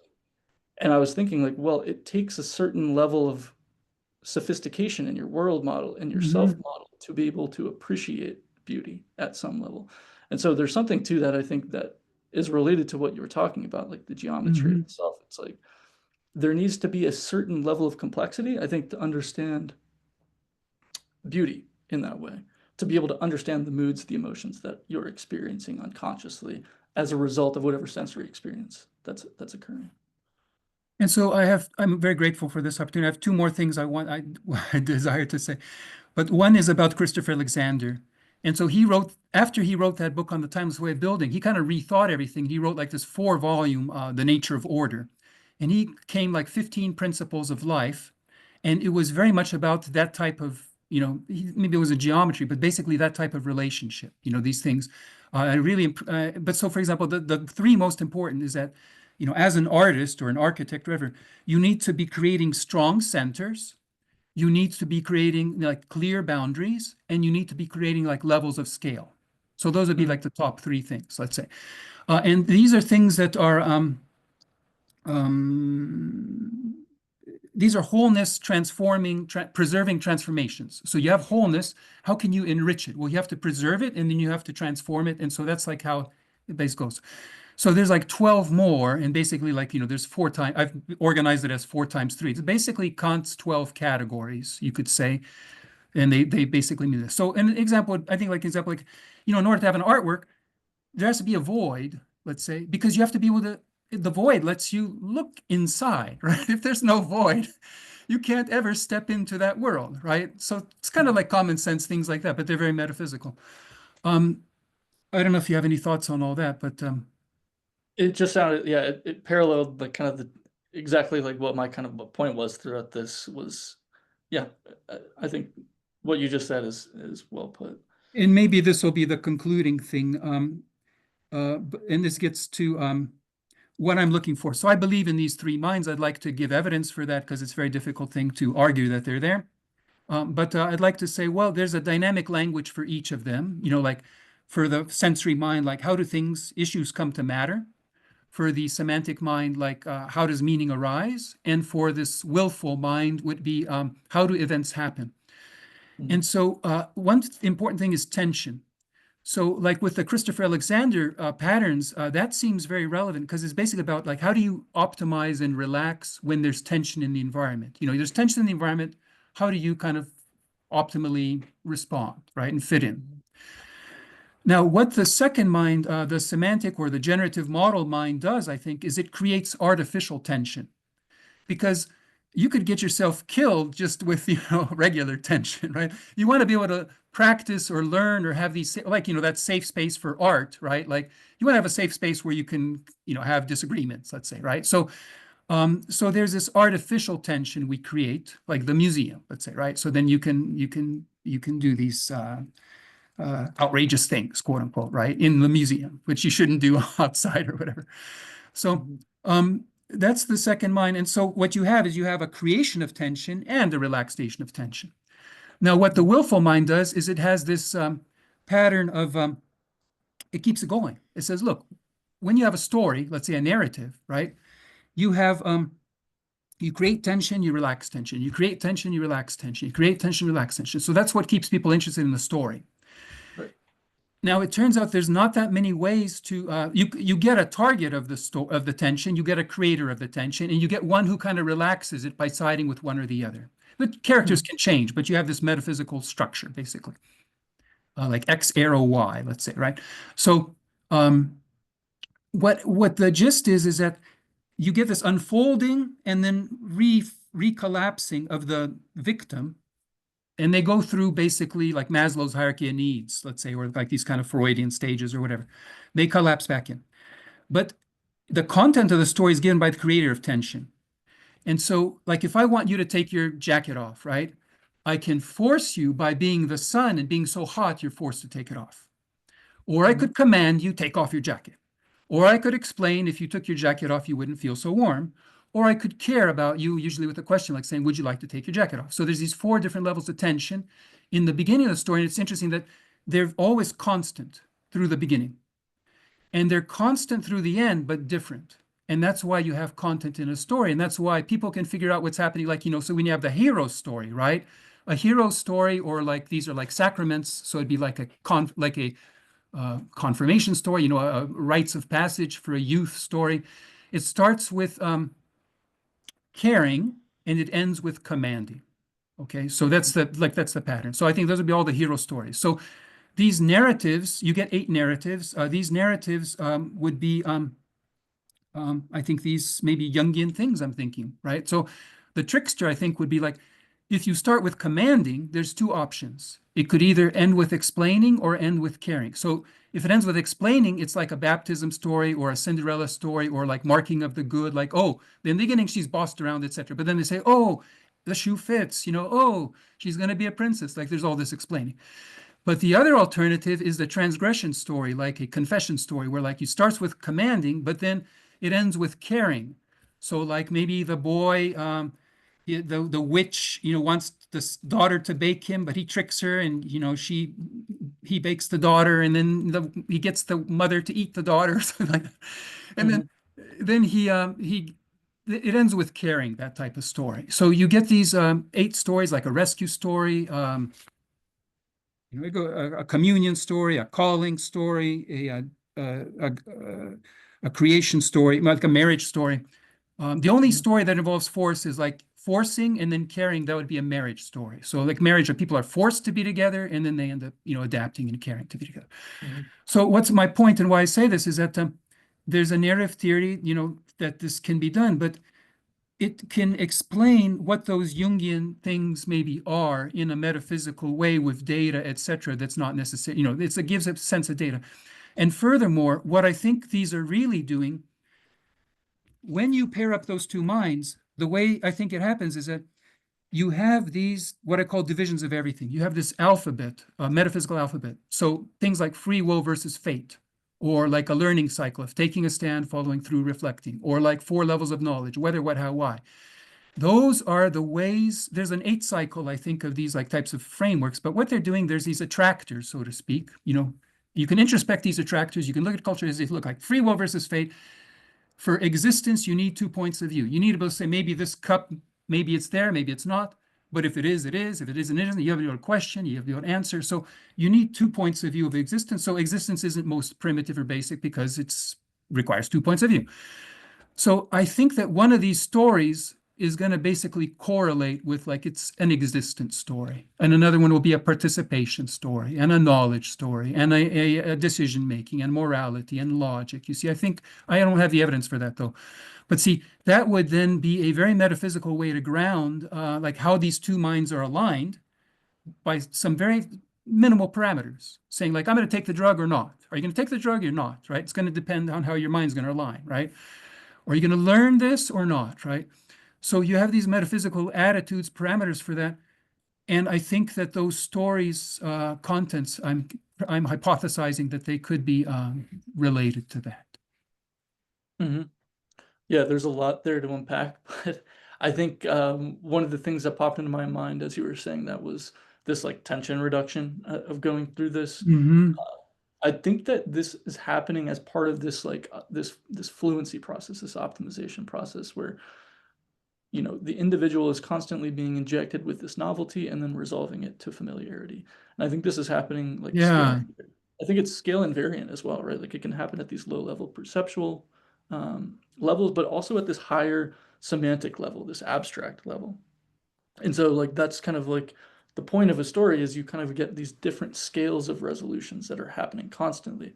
And I think it's Hmm. also important to mention that like the aesthetic experience is not one state. It is a process. It's a process of exploration, exploitation, or of tension reduction, or tension creation, tension reduction. And I think that's like a common theme across each type of art as well that happens in, regardless of modality. And I think that's also kind of what a narrative is. You're creating this kind of overarching tension and then this reduction, but throughout that narrative, whether it be an actual story or an art piece, you are resolving these kind of more minor tensions throughout it. And so it's constantly giving the viewer something interesting to look at while resolving it into something more familiar.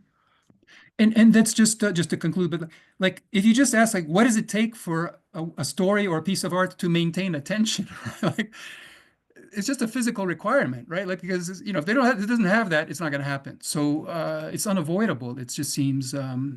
And so I thank you for the liberty of being able to respond to your wonderful talk, and I'll contact you because I have a small group. We're trying to look for exactly this type of collaboration and stuff. So just wish you all success. Yeah, that would be wonderful. Thank you. Thank you so much. Thank you very much for these thought-provoking comments, Andreas, and the discussion. It's very nice. Then I believe now it is time for you to take over, Carl.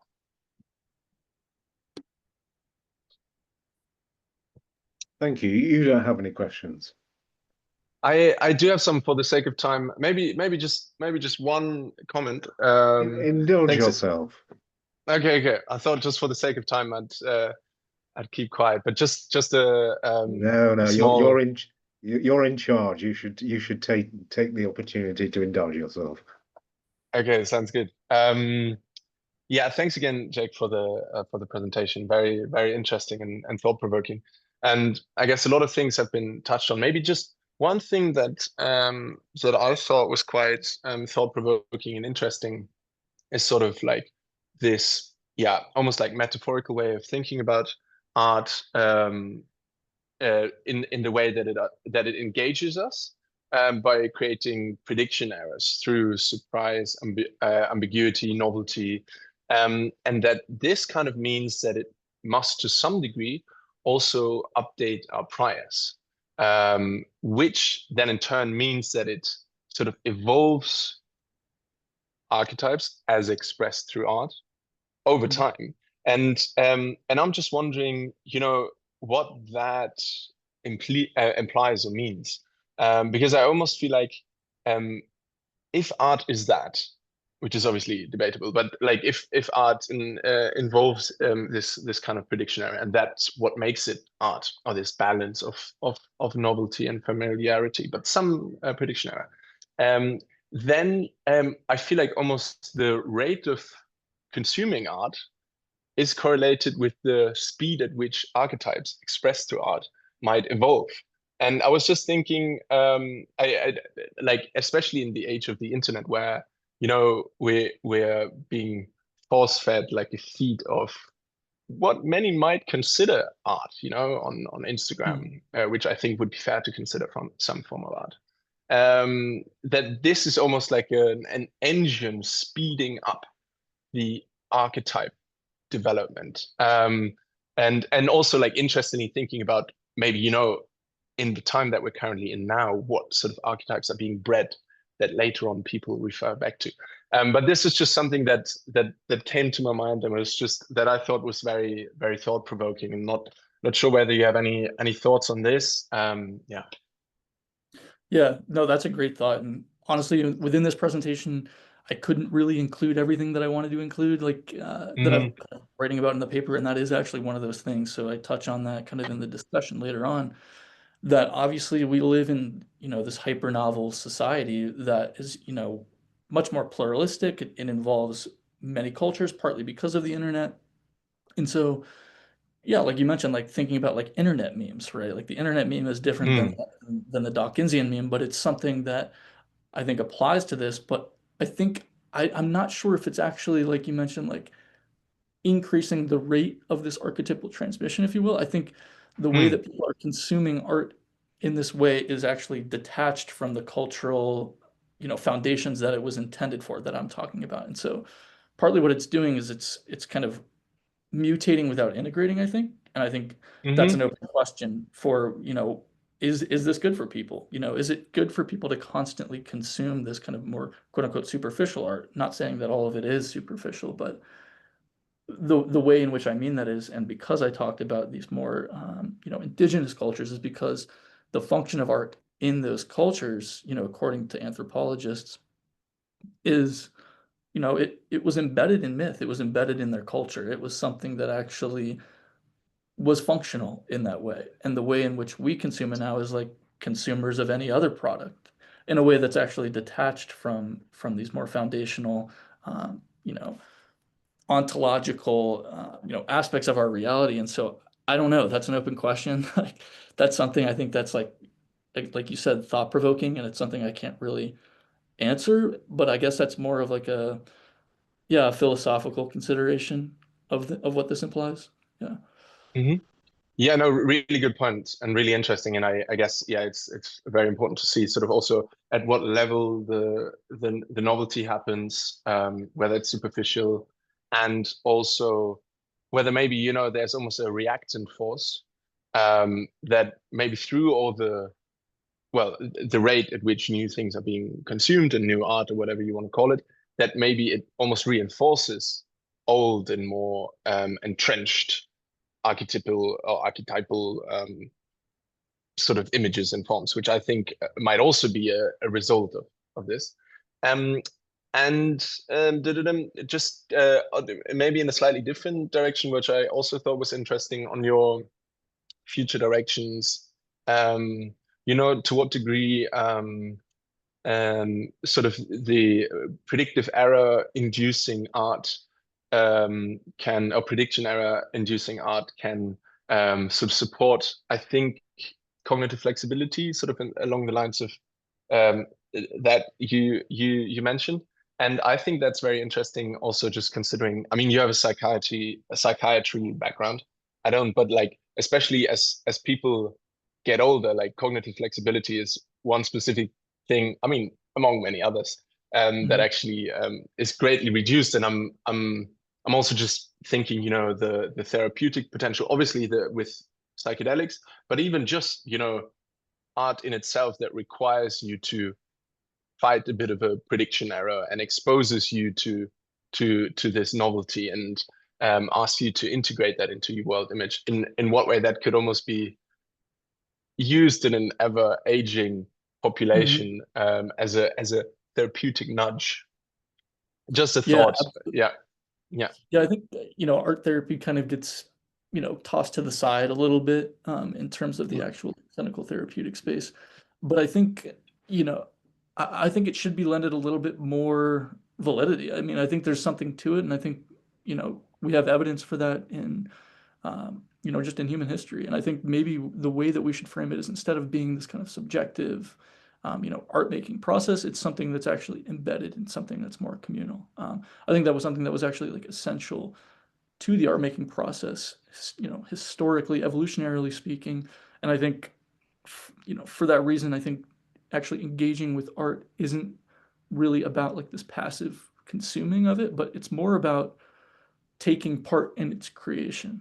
So I think that, like you said, I think that is a part of like cognitive flexibility as well. I think that's like another really interesting implication for it. Yeah. Sounds great. Thank you so much again, Jake. Those are my main thoughts covered. So I would hand the stage to you, Carl. Thank you. So it's my turn now. I believe it is. Very good.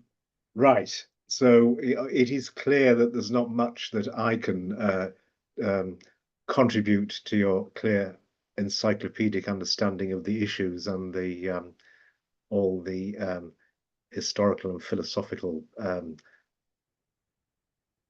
perspectives. So I'm going to focus on the question about what you're going to do with your PhD and take seriously your observation that you've got a few months now in which to firm up a sense of direction and proposal and to do the requisite background reading. Although I repeat, it sounds as if you've done too much background reading already in terms of winnowing down on what your thesis is going to be about. I'll just say, and I don't expect a response, but it does sound to me as though you've got three choices here. And I think it will probably depend very much on the ecosystem and your supervisor, but I can certainly see you doing an entire PhD just on the philosophy of this and just writing what you've been talking about and indeed discussing with Andres and Christoph and everybody else you clearly have been talking about these things with, without actually doing any empirical work whatsoever. You know, you could just write reams. You could write a book on all of these different perspectives and join the dots and surface the implications for things like internet memes.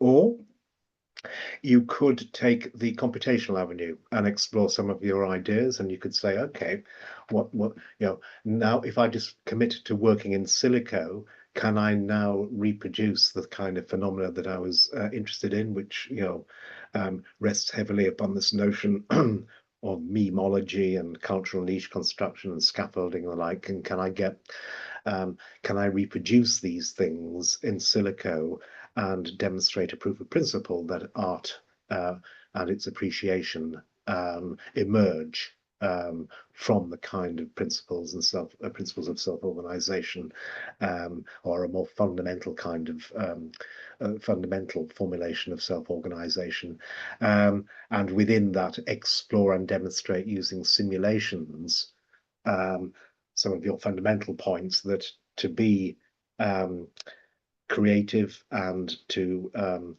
either create or to appreciate art is to have the right balance between familiarity and novelty, and that in turn rests upon relaxing one's prior beliefs about what could explain what I'm currently trying to make sense of. And you could, I think, quite easily simulate that, and you could even frame that as a simulation of 5-HT2A agonism, as a sort of motivation or a synthetic study that could lead to empirical studies.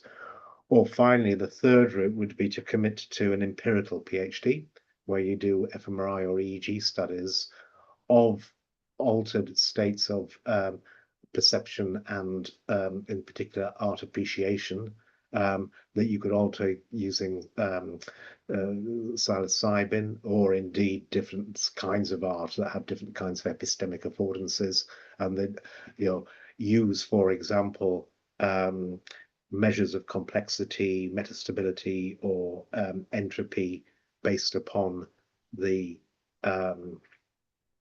EEG traces that you observe. I think you're probably going to have to go for EEG as opposed to fMRI, because I think the more informative measures that you're interested in are going to be necessarily only in time resolved data. But in this instance, you would be doing a PhD where you actually were collecting data and analysing it, and possibly even then to substantiate your hypotheses about the particular measures you brought to the table, say measures of dynamical instability or critical slowing in hierarchical message passing schemes with tight or precise versus imprecise priors. You may want to simulate that using off-the-shelf active inference or predictive coding schemes, and then apply the same methodology to your empirical data that now to your synthetic data, just to show that there's to lend your empirical conclusions some construct validity in relation to simulated epistemic foraging in, with artistic Mhm. stimuli, for example. So I do think you're going to have to, and presumably you already know this, you're going to have to sort of define the kind of contribution you want to make, because there are so many options here, ranging from archaeological psychology through to cultural niche construction, through to philosophy of art and mind, philosophy of science, and right the way through to complexity measures and effective connectivity in optically pumped magnetometers. So there are lots of ways you can take this, but you can only do one thing for the PhD. So I think you just have to choose that carefully. You're not going to make a choice now, but you've got months in which to make it. In the service of making that choice, I'm just going to whip through a number of papers that I was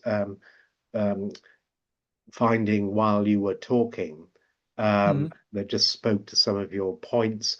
The primary objective of this, you probably see most of them, and some of them I just put there for the audience who are going to watch the recording of this. Some of if you haven't seen some of them, that you may be interested, but also I just want to highlight some key authors that you might want to do a literature search on, just to broaden the scope, if you haven't already done so, in terms of related perspective on some of the key ideas that you discussed. Again, in the service of, if you wanted to write your first chapter on your PhD, if it was an empirical one, or your entire PhD, joining the dots, very much in the way that Andres was trying to join the dots with his particular take on these things, and his commitment to his heroes in this field. Joining the dots is a very important endeavor. And there are a number of young people out there who I think you might enjoy talking to if you have the time, but you can sort of find out if you want to just by looking at what they've written recently. So if you'll indulge me, I'll rush through these. And Peter, this has been recorded, so don't worry about taking notes or even remembering this. I, as always, apologize. They're all self-referential, and the reason for that is it's much easier for me to type a key phrase or idea plus Friston to find the paper that I was looking for, or at least one that was representative of what I was looking for. Right, so where do we do share here? Let's do share here. I'm going to go for entire screen and share that. So this is the book that you were pressed upon, and I found a PDF version, which presumably anybody can now download from something called catapult.com. I'm not sure about the copyright issues, but anyway, this is the book that you were recommending, by Peter First. So that's that. I put this up just to remind people who Semizeki was, and just to tell a very brief little story. So Semizeki was my mentor when I first entered brain imaging. So the very first high-profile Nature paper on functional specialization in the brain, demonstrating the color center in man, was his idea. And he was an anatomist and working with the very early brain images at the MRC cyclotron unit in London, and that demonstration was the very first empirical demonstration of this kind of functional specialization, in this instance in the context of color perception in the brain. And this was decades before he became an expert in neuroaesthetics. And he himself then, in later life, and he's still around, spent nearly a decade in the British Library, collecting very much like every historical perspective you could possibly have on neuroaesthetics, and this is one of many papers that he has written. So if one likes that kind of scholarliness, then that is one go-to source. I put this up because I got into this game, well, I'm not in this game, but certainly my interest in understanding art in the context of the physics of sense making and its interpretation in relation to legacy thinking in psychiatry was after being obliged to read Eric Kandel's book, The Age of Insight. Have you read this? I haven't, but I've seen your paper on this, and I haven't been able to actually read this book yet, though. Right. Well, I put this up slightly jokingly because I had to read it because it was because I had to write a review of it for Brain. It's about 500 pages, so it's a mammoth read, but it is very interesting. Simply because he, a bit like you, has has this passion, and Semizeki, for the history. But he really focuses on Vienna at the turn of the previous century. Um, and celebrating things, on the one hand Freud, on the other hand Clint, um, but with this sort of bilateral focus on how humans make sense of themselves and their world, but also on the emergent art in that time. So it's a worthwhile read. If you can't be bothered to read the 500 pages, then you can read my synopsis for Brain, which just tells a story which you nicely articulated. So yeah, that's The Age of Insight, reviewed in the Fantastic Organ by me. Another nice synthesis, moving on now 10 years, came out of a really nice conference or workshop in the UK a few years ago, where they were inviting all sorts of people in the arts and humanities and architecture, um, along with experts in predictive processing and active inference, just to see how they would meet in the middle. And the people who took the lead really in putting this together was Sander van der Cruz.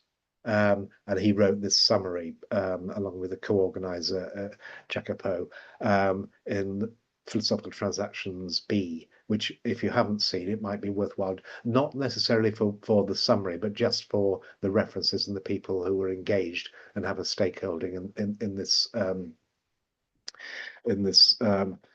particular field. Sander van der Cruz initially came to fame as somebody who tried to explain, along with a number of other peoples, the way that people with severe autism see the world, and ranging from things like the remarkable talents of idiot savant through to self-stimulation and why it is that people with autism have a very different way of looking at the world and presumably appreciating art.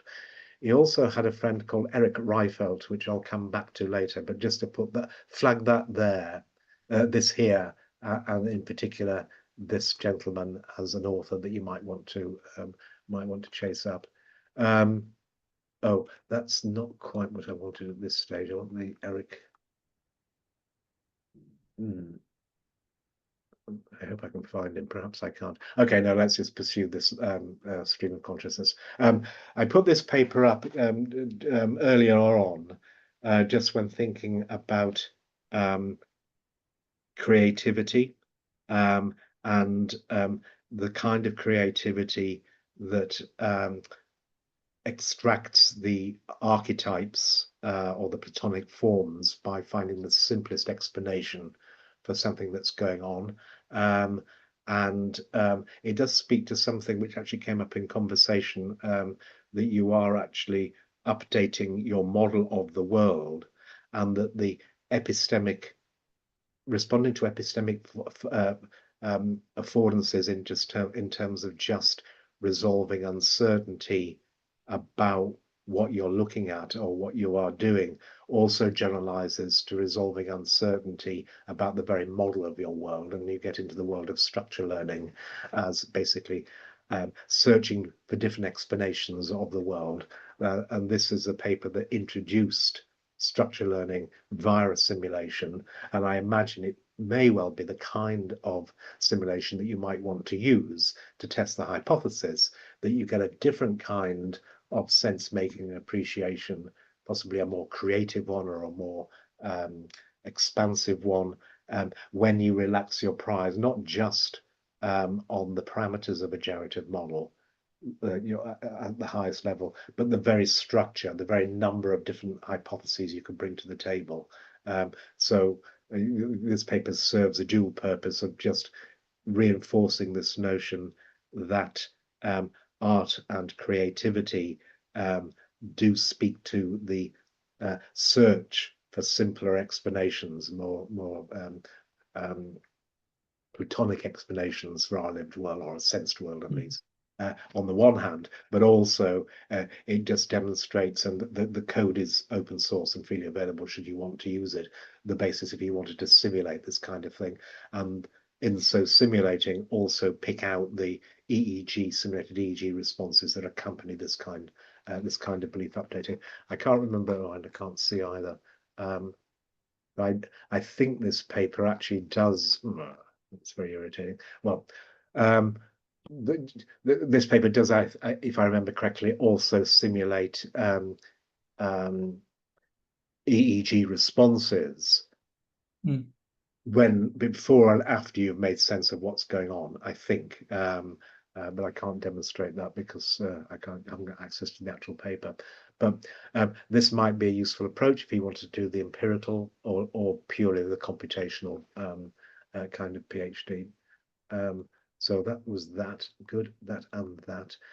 You mentioned strange loops, and that's come up a few times in recent conversations. I was just in conversation with Bobby Azarian, who's the author of he's writing another book where he takes the notion of a strange loop very, very seriously. From a point of view of the physics, I think it is also an interesting notion to explore in the context of active inference, or actively gathering evidence that will inform your sense making and explanation for this particular part of art.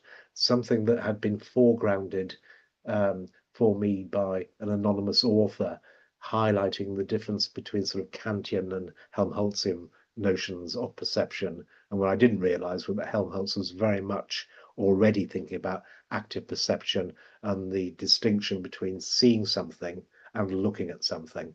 And I sort of emphasize that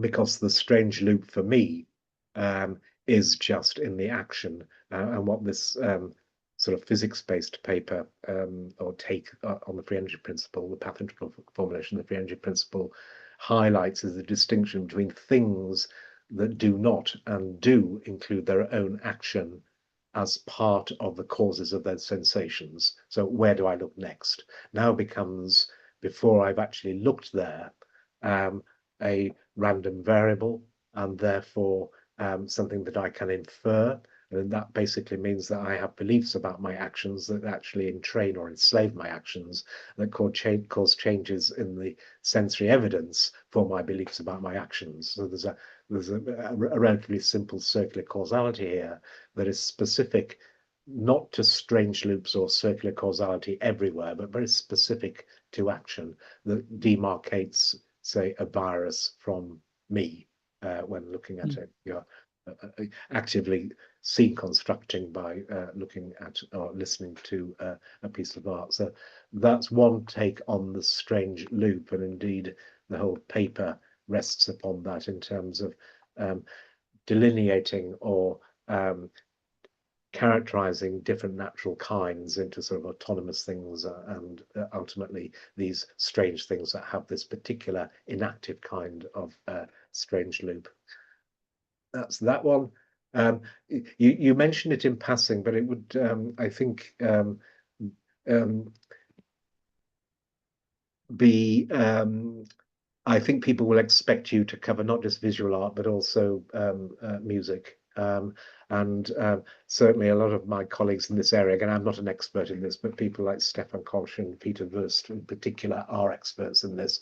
And they do highlight something exactly that you foregrounded, which is this notion of this epistemic offering, the opportunity or cues at least that suggest a particular epistemic affordance, the opportunity to resolve uncertainty, that invites you to resolve your uncertainty, that portends a resolution of uncertainty that you will find, that has a positive valence. So this is just a description of curiosity, and asking why is it that listening to music is so epistemically alluring, And it's a difficult question to actually answer if you think about it, because as you become more familiar with a song, you enjoy it more. But why? Because in principle, it has less epistemic offering.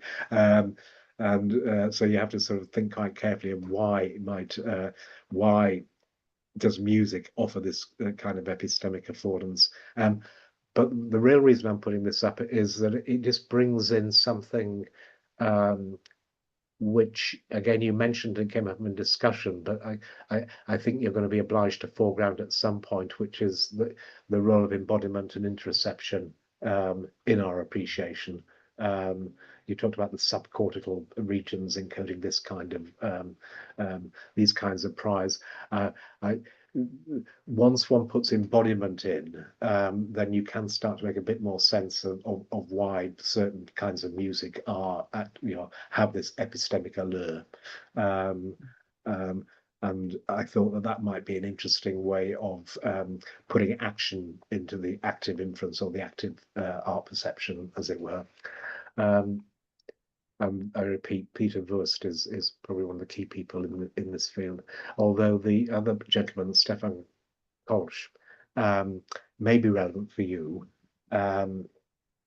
because he has written a lot about something called the error-related anterior negativity, ERAN, as an EEG component that is associated with that can be evoked, my apologies, by musical stimuli. So that may be a paradigm that you could milk or leverage in order to quantify the degree of epistemic affordance as registered by this subject listening to this piece of music under possibly different psychedelic states, or listening to different kinds of music.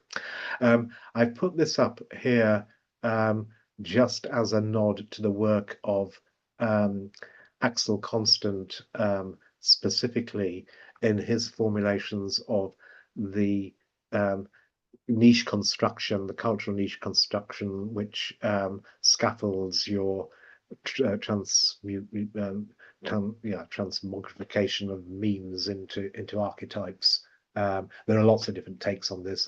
I haven't put this up here, but there's a book called, I think, Cognitive Gadgets by Cecilia Hayes that makes a very similar point. So it's all deeply rooted in Evo-Devo language, but I think also very usefully understood in terms of scaffolding transcultural and very slow and consensual shared narratives in a Tomasello sense. But Axel has made efforts to formulate this using the free energy principle and active inference, but just scaled up to a cultural transmission level. One particular thing he picks out is deontic cues.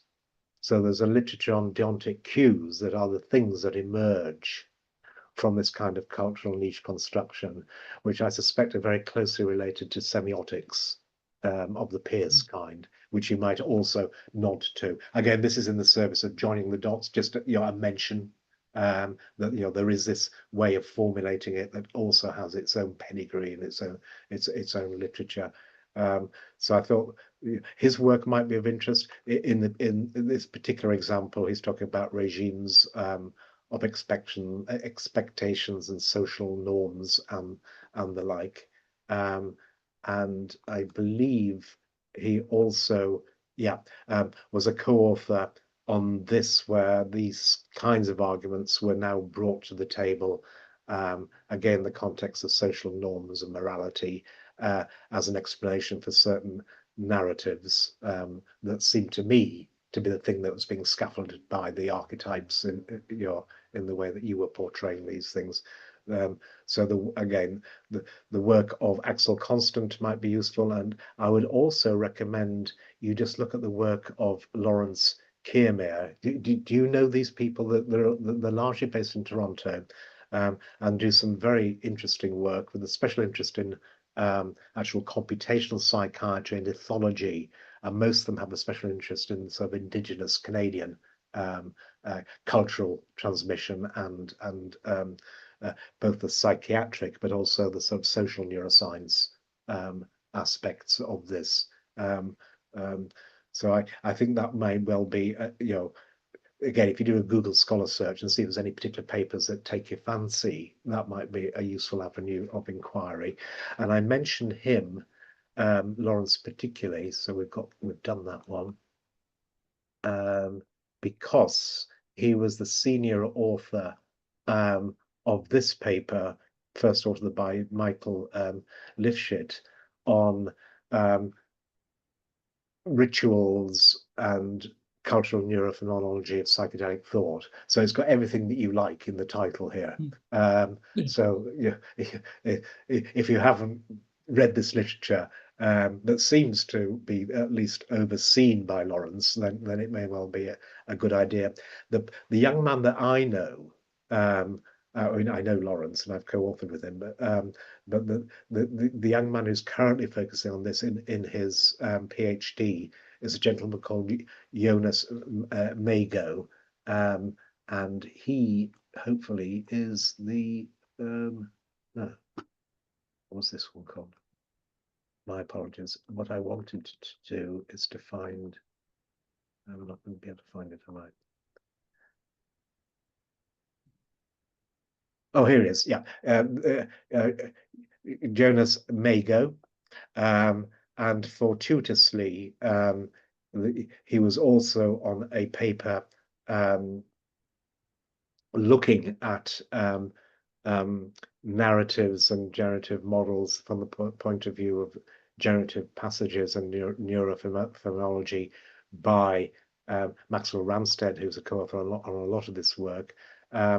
And the senior author here was again Axel Constant. But I just wanted to highlight this gentleman here, whose PhD is really focusing not just on rituals, but on the kind of altered states of consciousness that attend meditation and the like. And Andreas was talking about sort of Chinese or Eastern perspectives on sense making and self, and he is very much focusing on that. So he may well have written stuff which is particularly of interest to you, and a lot of other people here. Anil Seth is another key person here, of course. And would certainly be promoting the interoceptive beast machine perspective on active engagement with anything. So that's that. That's good. All right, I see. Yeah, we've done that one. Regimes of expectations we just done. That's with Axel. And finally, I put this up just to give you an example of not artistic archetypes, but archetypes emerging in this notion of sort of cultural niche construction in an archaeological context. So this paper's all about the emergence of hand axes and trying to explain why these things seem to arise at different points in evolution in different places, and what was the cross-cutting theme. And the author Hector and the archaeological expert here, Michael Walker, really drills down on on this delicate balance between the familiar and the novelty. The imperative to be curious and respond to epistemic affordances, relative to being exploitative and just committing to avoiding the unfamiliar or minimizing expected cost or surprise. Because if you want to get this transgenerational transmission of archetypes, you first of all have to recognize there's a new archetype or a meme in order to propagate it, which means you can't be too rigid. So you've got to be slightly open in terms of your epistemic foraging, just to be able to recognize as a meme before it can even be transferred to the next generation, so that it now can become part of the cultural transmission. So it's again a delicate argument, but I think speaks exactly to what you were talking about in terms of this balance. And of course, it is a balance that depends upon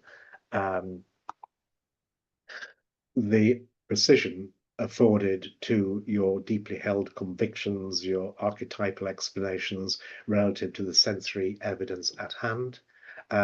And I like the way that you framed that balance in terms of a relaxation of these deeply held convictions and prior beliefs that now afford you a greater latitude of exploring, being creative, exploring other explanations, and also which would be a necessary thing to do that kind of structure learning, to actually rifle through different ways of looking at things and finding that simpler explanation. If you've got very precise beliefs, that means all of these other alternative hypotheses are off the table.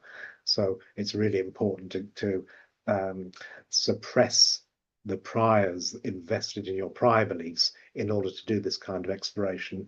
That also comes across, and I haven't got a paper on this, but I think it's an important point if you wanted to try and explain to people the basic Bayesian mechanics of active inference in those terms. If your prior beliefs are too precise, then it is generally true you are going to attenuate your ability to update your beliefs in the face of new evidence. That's generically true. That's just one foundational aspect of Bayesian belief updating.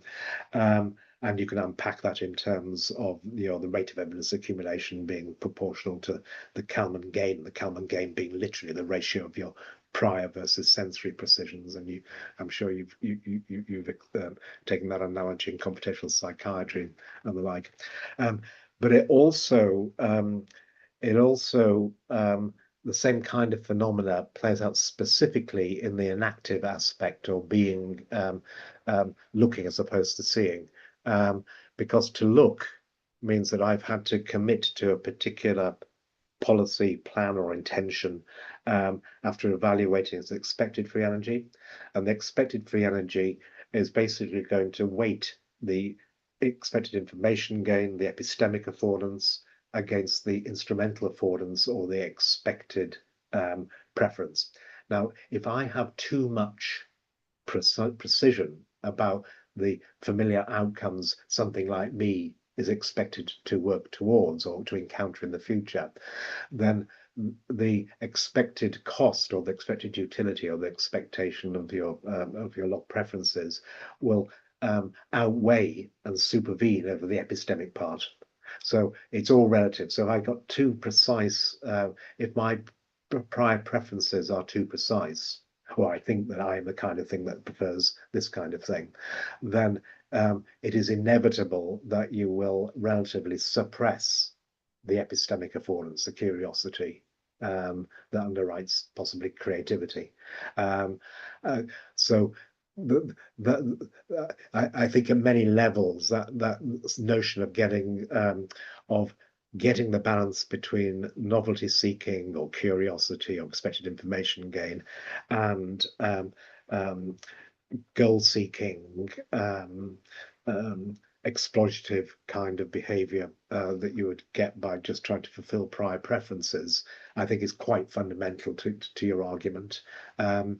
And one way in which that can be manifest in relation to your story about psychedelics playing a key role in getting that balance right is not just in the online sense making, but also the secondary effects on neuroplasticity and learning. So we've moved now from exactly the same maths that you'd apply to active inference and epistemic foraging, visual search, for example.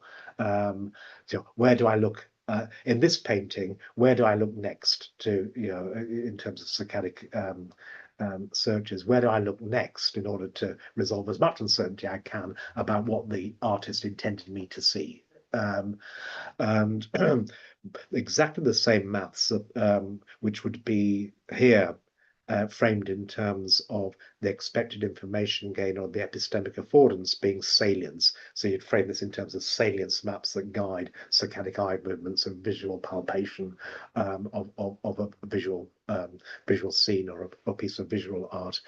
Exactly the same maths when applied to the parameters of your generative model, to your synaptic connection strengths, if you like, means that you will also choose those actions that maximize the amount that you will learn, and that's usually referred to as novelty as opposed to salience. Furthermore, the effects of psychedelics may well have an effect on the salience and on the novelty through neuroplastic enabling of learnability of so inducing neuroplasticity as opposed to just neural increases in synaptic efficacy or neural excitability. And that idea was, Robin's been exploring that for the past year or two, and it came to mind because you actually mentioned canalization, and he sort of very much pursues that. So this is like Rebus 2, but now at a slightly longer time scale in terms of learnability and learning, and another avenue whereby psilocybin now may slightly increase the scope of prior beliefs that are available to you, but now not just in terms of suppressing or relaxing or altering the priors associated with particular hypotheses, but also the ability to bring in new ones through an effect on neuroplasticity and potentially structural learning, effectively allowing you to escape your canals. If you get stuck in a rut, then one way of escaping that rut is to flatten the landscape, but you can flatten it both in terms of active inference but also in terms of active learning. So that may be practically what that means is you might want to do an EEG experiment looking on and off drugs, but also 1 and 2 weeks post, so -1, +1 and 4 weeks after a potential neuroplastic confounds, looking at slightly longer term side effects, which of course is therapeutically an important issue. That is all I have to say. I hope some of that was helpful. Yeah, actually, just to touch on that last point really quick, I know there is one paper out, I think the only one that I know of, that has measured aesthetic appreciation after a psychedelic event. So I think it was in the ayahuasca context, but they measured aesthetic appreciation before, during, and after, and there were lasting aesthetic changes in their ability to. So I think that touches on exactly what you were just talking about and the canalization model. Actually, a variety of those papers I've already read, which is really good to know because it means I'm on the right track. I think, Sander van der Cruz, I think his papers and your paper on aesthetic experience, that was actually especially influential in some of this thinking, including kind of his theory of emotion from a predictive processing perspective, like affect, kind of like an expectation of expectation in terms of how you're going to resolve these perceptual inconsistencies or these tensions. So I think I'm going to check back on this video and take a look at all of those papers that I have not yet read, because all of them looked extremely interesting to me. Going back to the original points that you made about kind of the 3 directions that I could take during a PhD, it's kind of too bad because I realize you're right. I'll have to focus on one rather than on all of them. And I think currently, because I'm going to be moving to Oregon, which is kind of one of the only 2 states in the United States that, using psilocybin is a possibility, I think I would like to pursue the empirical route, especially because I have access to neuroimaging. I'll have access to EEG and fMRI. So especially because there are clinics, even within the town that I'm going to be going to, I think utilizing that would be really interesting. One idea that I have kind of a half-baked idea right now, is essentially to have individuals draw a self-portrait before taking psilocybin under EEG, have them draw the self-portrait again under psilocybin with the EEG, and then afterwards, basically to get some sort of, like a morphological trace, a behavioral trace, if you will, of this neural entropy during, before, during, and after, and if there's any characterizable effects. And I think even including a computational aspect in that, like a machine learning aspect, to learn perhaps like the fractal dimension of art before, during, and after, and how that differs, or just complexity of the picture overall, or recursion, or even color variety of spectrum. I think that would be interesting. So I was wondering what your perspective on that might be, or if you had any ideas related to that. Well, that would certainly celebrate the inactive aspects of creation and art as looking and doing. Um,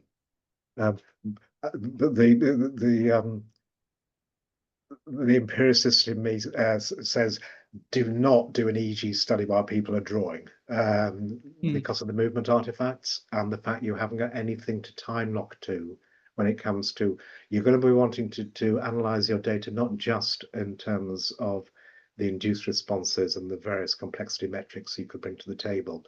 You're also going to want to analyze the event-related potentials, which means you have to have events to which you can average to get the systematic responses out, whose signatures will tell you about the depth of hierarchical processing.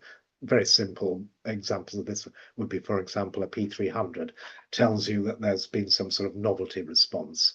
And you can simulate this using predictive coding, but also there's a vast literature on the P3B and reorienting responses. So, but you can only access these electrophysiological markers of novelty detection and orientation thereby, if you have things that are time locked. So what I do is get the subjects to draw stuff, and then in the EEG, get them to do visual searches or present with yoked sampling material that they have drawn. And then you can do your psychophysics on what they have created, but you can do the neural correlates of the neuroaesthetics, if you like, with and without psilocybin at various times courses during the study, based upon an experimentally very well controlled thing. So they're looking, you can time lock it to eye movements, or you could use rapid serial visual presentation, or you could use fixation, or you could use a pose and light paradigm. What I'm saying is get experimental control over the electrophysiological responses, but use the notion of actually creating art, which is an important and clever idea, to generate a more behavioral responses. So you can look at reaction times, how long did it take them to do this and how long did that, and as you say, that analyze what they're producing, using not psychophysics, but however you want it. Then you have two sets of data. You'll have a sort of behavioral response, the products of their behavior, the psychophysics associated with that, and actually the nature of the things that they produce. And then you'll have a completely independent data set, which are the neurophysiological correlates of art appreciation when they've actually, and then you've got interesting contrasts.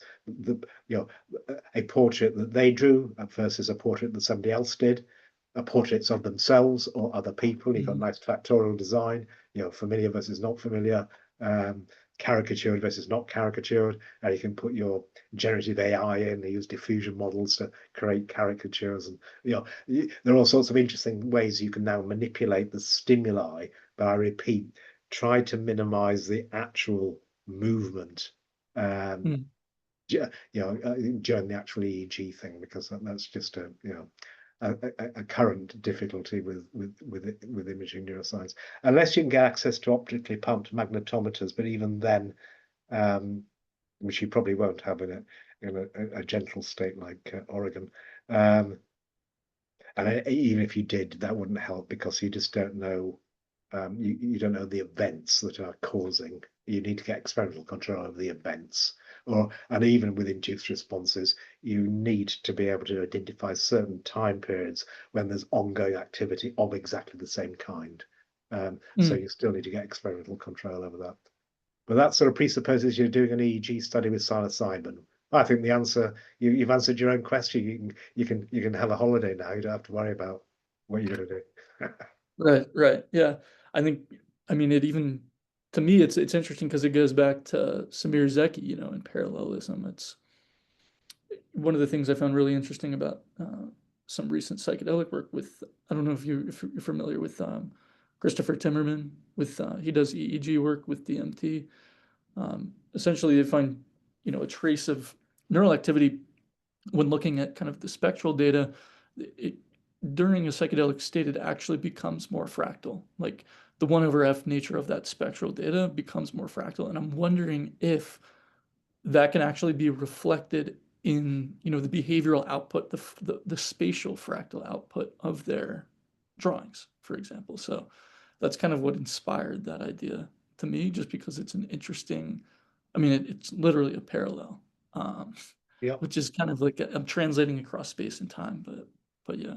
Well, yeah, and in a sense, what I was suggesting was to explore that hypothesis, but don't use the same data. Have independent data that give you the spatial fractal self-similarity and the EEG data that where the EEG data is not confounded by too much movement. Basically, I'll just say that again, this is just experience in terms of making your life easier.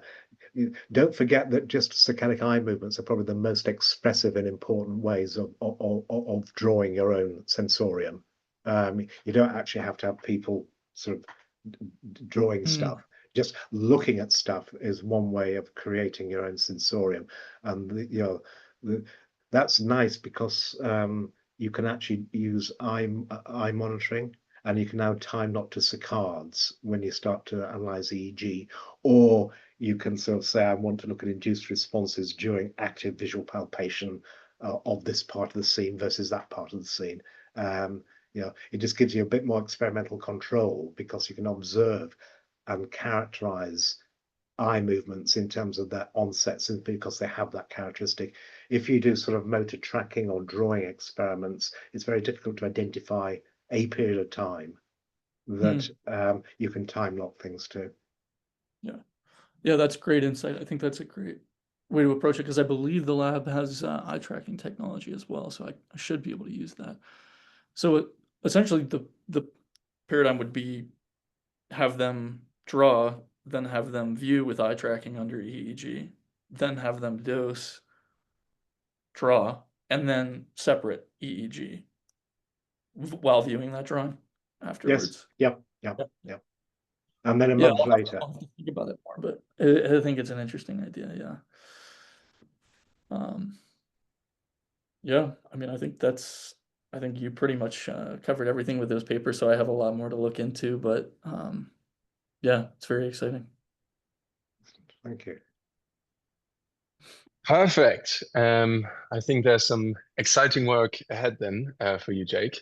Another quick unmute and round of applause for your fantastic presentation. Thank you so much for